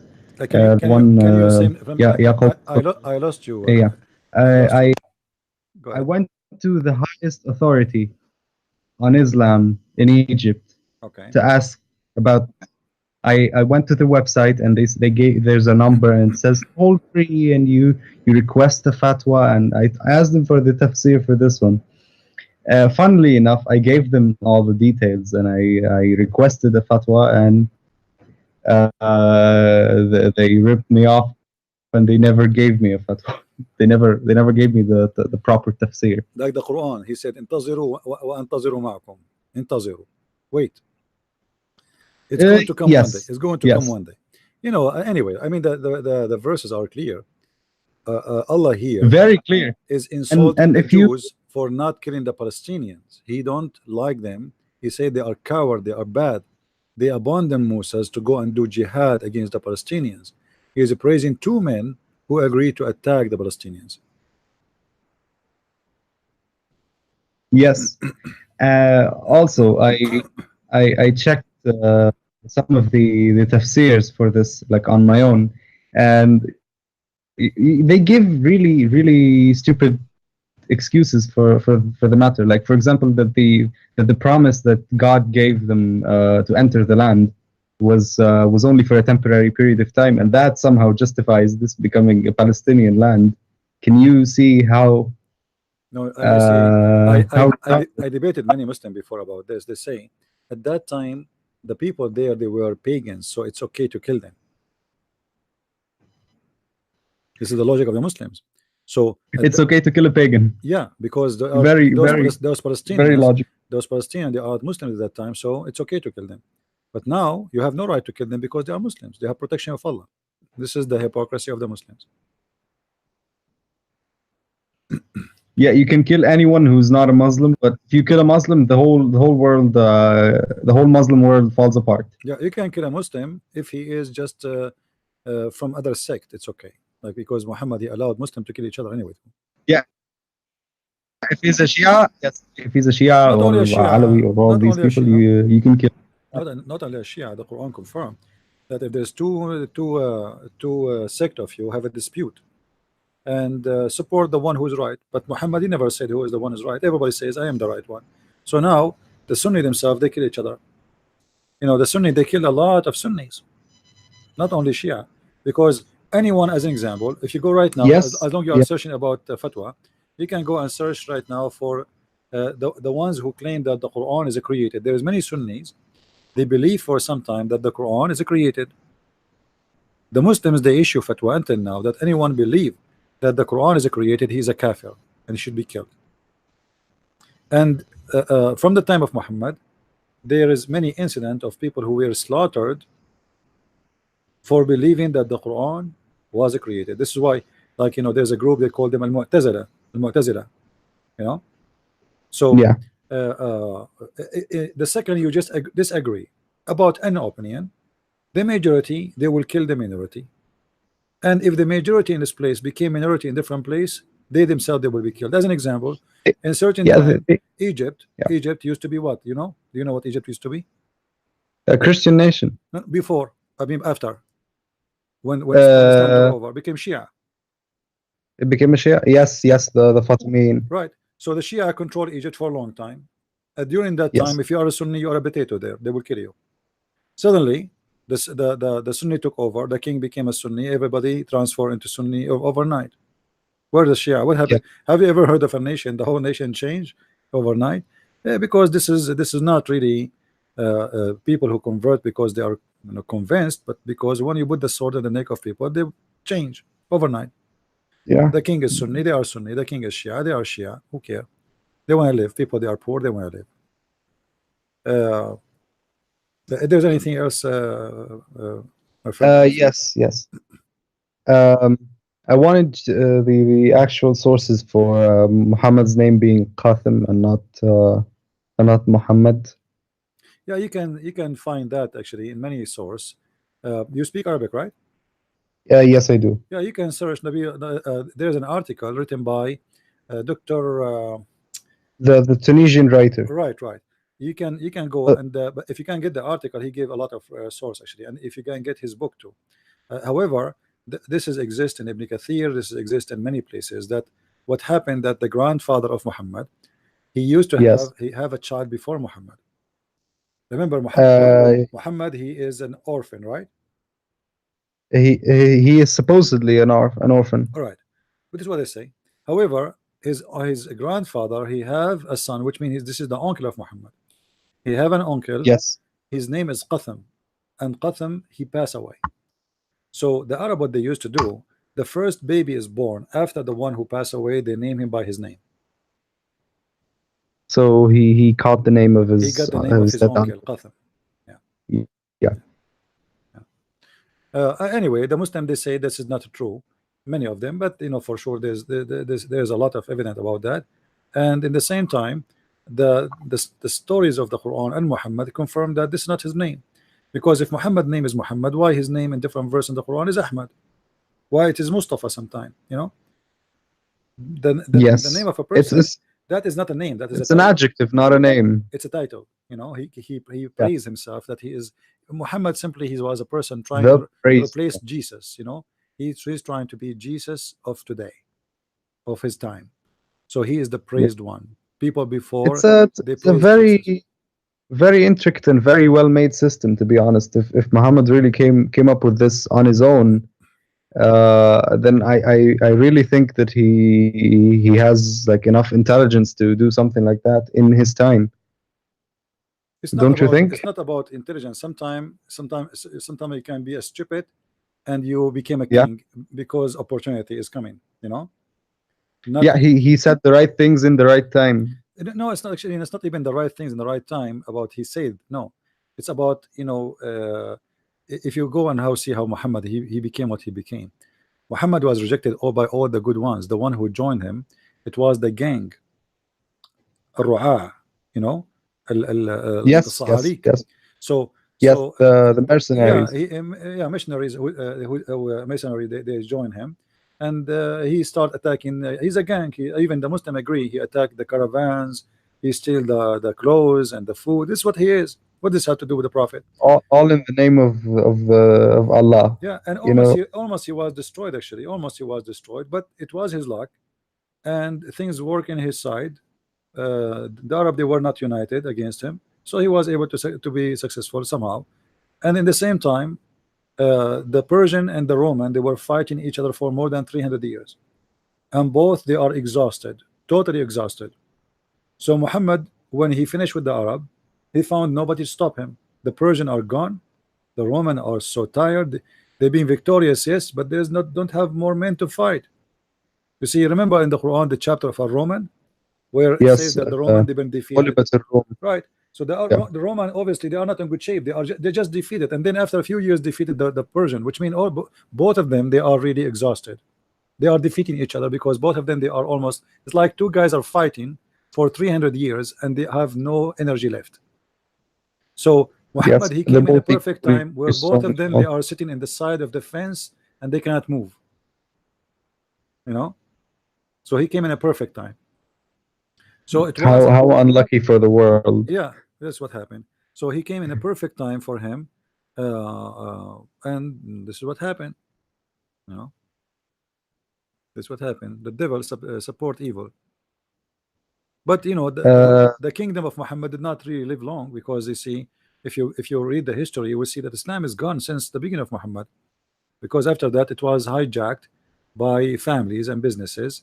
And then the Tatar, they came, the Mongolian, they destroyed the caliphate and they made their own caliphate, and then the Turk took over, the Turkish. Yes, Yeah, the most the Ottoman Empire. corrupt nation ever in history. They took over, and since then Islam does not exist. The caliphate became the Ottoman Empire. All what they came Yeah. for, having more women, more money, stealing, attacking, killing neighbors. But there's no religion until now. You go to Turkey, you see Erdogan. He speak every It's a day. secular state. No, they speak too much about religion, but Turkish are not religious. You go to Turkey, you see Yes. you see the corruption, you see the scam, you see the kidnapping, you see the thieves, you see the prostitution. The bars are open, the nightclubs, striptease. I mean, go to Ankara, go to Istanbul, go. Erdogan, he make a I speech have every day friends about there. I Allah. know. Yeah, they make a speech every day about Allah. But this guy, his country is the major income they have is prostitution and drugs and drinking. Why Erdogan don't forbid alcohol in his country if he's a Muslim leader? He pretends he's a caliphate, but he's too much of a liberal Yeah, caliphate. where is the guy who will forbid alcohol? Isn't it alcohol forbidden? I mean, this is something little to do. I mean, you do not need to be genius to know that you as a Muslim supposedly should forbid alcohol. You cannot do that, because if you do that, his country will be bankrupt. They make a lot of money from tourism. If he close all the nightclubs and prostitution and all those things, the country is not already. The country will go back to the rubbles it used to be. The country is used to be a Constantinia, used to be a wonderful country. This is not even their country, you know. But since they came there, Yes. and they stole everything, and all what Ottoman Empire was built of stealing from the others for the sake of those who live in this area. But what I'm trying to say, that Islam as Islam is not exist no more. Islam is gone long time ago. This is what is left over, and today the Muslims are nothing different from before. They fight each other and they kill each other. Go and see what happened now in Turkey. Exactly, you know, the Saudi, the Emirati, the Bahrain, the Qatar, the Turkish, the Egyptian. I mean, it's a nations of people who hate each other to death. Yes. If not America, That is saddeningly true. If not America, right now, the Middle East will be burning. Turkey will attack Syria, Saudi Arabia, Egyptian, and they will attack Turkey. Iran will attack Saudi Arabia. The whole Islamic countries will be killing each other. Actually, already are killing each other anyway. War in Iran, war in Yemen, war in Syria, war with the Kurdish, war in Iraq, war in Afghanistan, war in Pakistan, war in Libya. I mean, where is there's a Muslim country they don't have a war? I wanted to ask you about one more thing. Are you familiar with the current Egyptian politics?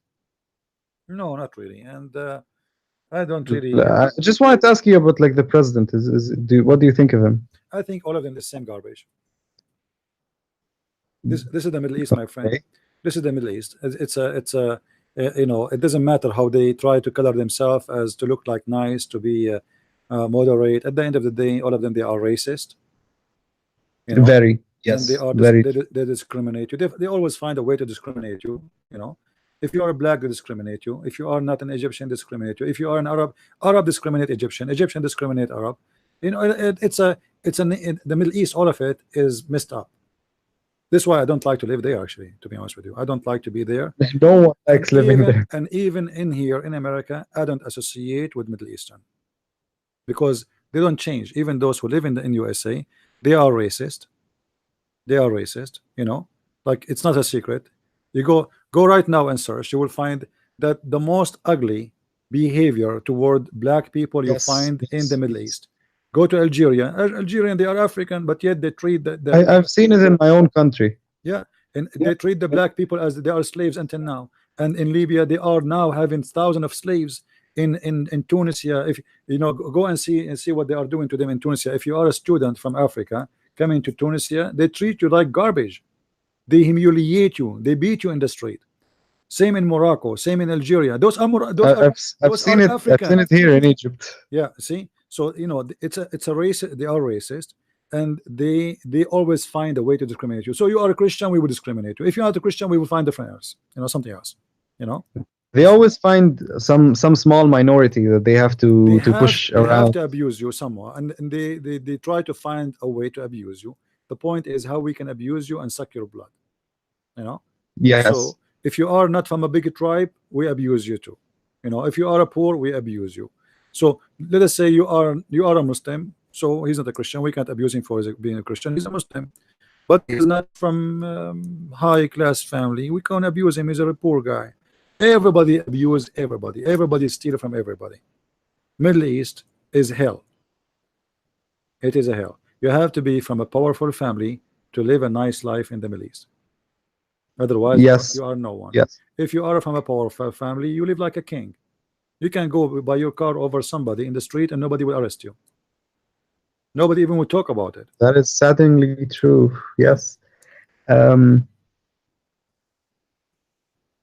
What do you think of this logic that these Arabs have? Is when you tell them, look at the modern Western countries and how they are, and look at us. Is this the God's chosen people or God's ummah or whatever? And then they say, but they don't have the deen. What do you say to this kind of people? You see, for me, the Western countries are not the best because of nice Yes. streets and etc. No, actually, the West is really getting to be garbage like the Middle East, the same as the Middle East now. Because you go in the West, you will find the Middle East there more than the Middle East itself. You go to the West, now you find like terrorists more than what you find in the Middle East. But I know what you are talking about they build the civilization, etc. They are advanced, etc. But Yeah. this is not really the reason for me to look at the Middle East in a bad way. That is not really the reason. You can be in a poor country who have no any advanced thing, like you live only in the grass, you are a shepherd, still I will respect you and I will consider you a wonderful human being. So I will not measure really a nation by how advanced they are, but I will measure them by their fruits. This is what Jesus said, from their fruits you shall know them. The fruits in the Middle East, that everything is corrupt, the judge is corrupt, the police is corrupt, the president is corrupt, everything around you is corrupt. The phone company, they cut your phone on purpose, and they call you and they say, they come to your door, they say, is your phone working? You say, let me check. You go inside, you find the phone is not working. They say, see, well, you make a request, but he is the one who cut the cable outside a second ago, so he will make you pay him, bribe him to fix it for you now, otherwise you will wait for your turn. Everything is corrupt. This is the problem. You know, they have a corrupt mentality, they have a corrupt society, and the same time they are the most people speak about being decent, and they are so proud about how wonderful they are. You are from the Middle East, I am from the Middle East, and you know, when we speak about Western, we speak about them as they are garbage. Yes, You yes. know, and we are the Look best. at the garbage West. Look at how immoral they are. Look at how irreligious they are. We No, have not the only deen. that, We not are only the that. best. If you speak about Western women in the Middle East, they speak about Yeah. them, they are whore. But if you, A slut. but if you go in the Middle East, you'll see how women, they are taking drugs, sleeping with around, and you know, they do everything in the book of the devil. But in the same time, they claim that they are the best of mankind. It's because of how they've been.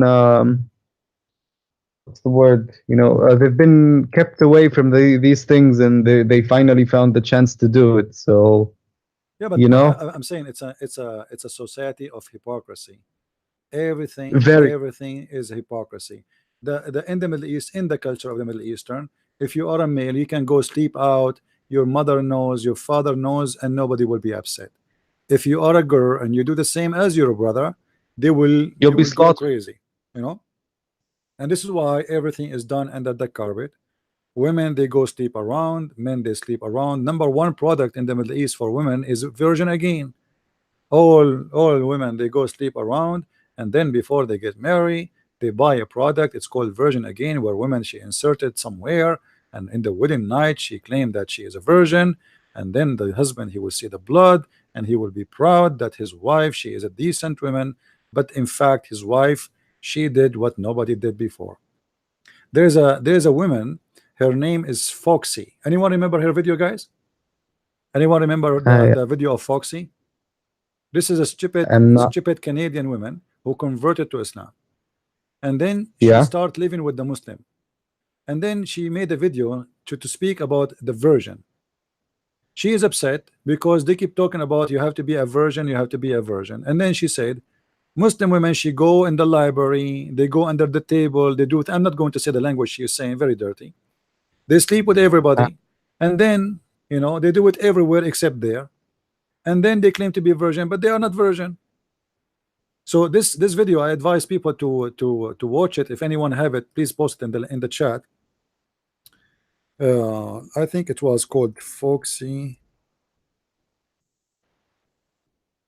I'll watch it after the stream. Yeah. If somebody can find it, if somebody remember the name or remember where we can find the video, please post it in the chat so they can see it. This woman, she converted to Islam, she lived between the Muslims, and she was shocked about how corrupt the society, that women, they wear hijab, they claim that they are decent, but in fact they do everything you can imagine and things you cannot even imagine. And she is, or obviously she is suffering because she is at the end of the day, she converted to Islam, yes, but they consider her as a Western. And for them, those people, they look at the Western that she is I don't want to use the bad word, she is a, Yeah. you know what I'm saying. So yeah, she promiscuous woman. is a very bad woman, as simple as that. Yeah. So she converted to Islam, she thought she would be treated nicely, she thought this is a decent community, and then she noticed how hypocrite they are. Anyone find the video of Foxy? Nobody. Maybe somebody will find it. Anyway, anything else, my friend, you want to say? No, thank you. This is great. All right, thank you very much for calling. You're welcome. And I will try to find the video for you so you can watch it. Thanks, CP. I can't play it here because they will make it copyright claim, Yeah. The copyright strikes. All right, take care, my friend. You're welcome. Thank you.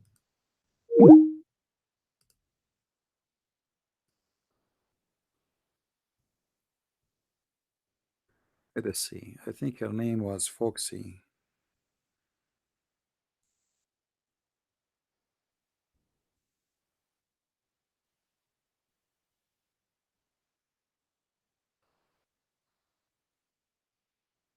Well, this video should be kept online. Actually, people, they should spread it around because it's really present a lot of of the truth. Here we go. I found it. You go, guys, and download it. And please download it and share it everywhere, because this is a very honest video made by this woman, stupid woman who converted to Islam. I just posted. It's there. Do you see it? It's literally, it's speaking the truth about the cult of Islam. So download it and post it everywhere. This is a stupid woman, Canadian. She converted to Islam, and there she is telling you how much hypocrite the Muslims are. I wish I can play it for you, even though she used a very filthy language, and this is why maybe she converted to Islam.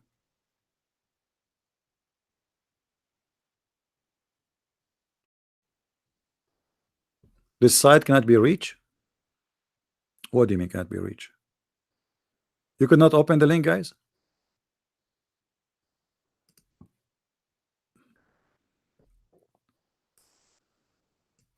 Did the link open? Did the YouTube link open or no? No? Okay, let me see. If I post it in the, I will post it in the info of the video here. Let me see. I think now it should open. It should show.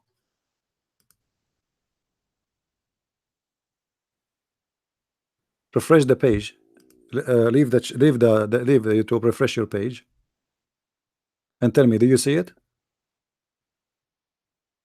It should be appearing in the info. And tell me, do you see it? Okay. All right. Yeah, now you can click on it and you can download it, and you will see how this woman, she say everything about Islam. as it is. How hypocrite they are. They claim to be virgins, they claim to be etc. They claim, but in the same time, everything they claim is not true. Far away from the truth.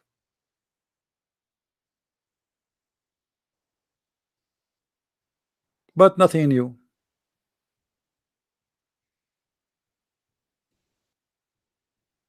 But just be aware, she have a very dirty tongue. And obviously, she have a mental issue to convert to Islam anyway. A human being, he have a intelligent, will not convert to Islam.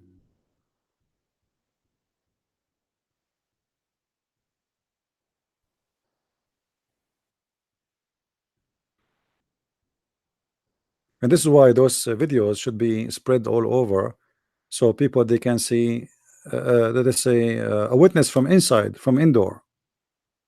You see, when I talk about Islam, they will say, okay, this guy, he is a Christian Prince, he don't like Islam, etc. He teach against it. But this is a girl, she is a Muslim now, supposedly. She converted to Islam. She is part of this stupid cult. She work in Dubai, I think. And she have and this is what happened, by the way. Those Western lost women, they like to be with Middle Eastern men for a very simple reason.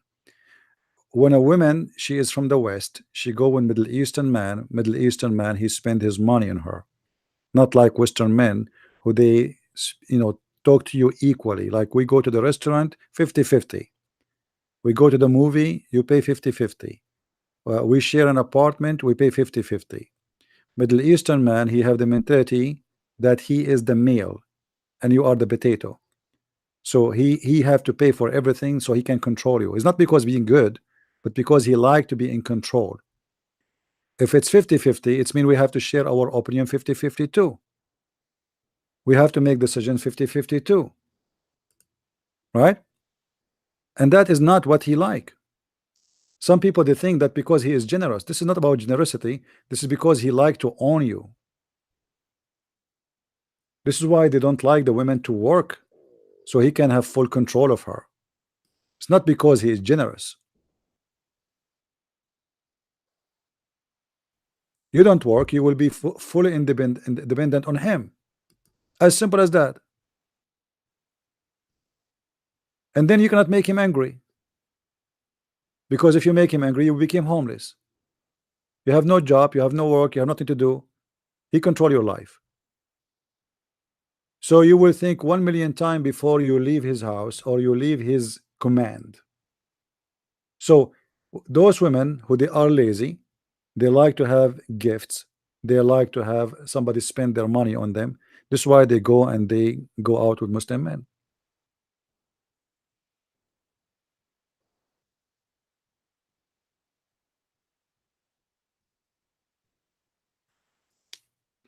They say to you that we are protective. That's not true.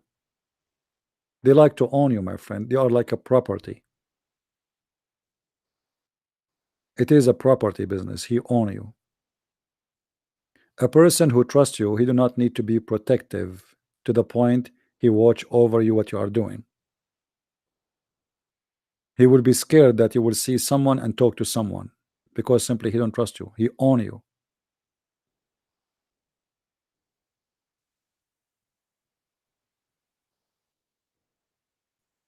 Anyway, I think we have enough for today.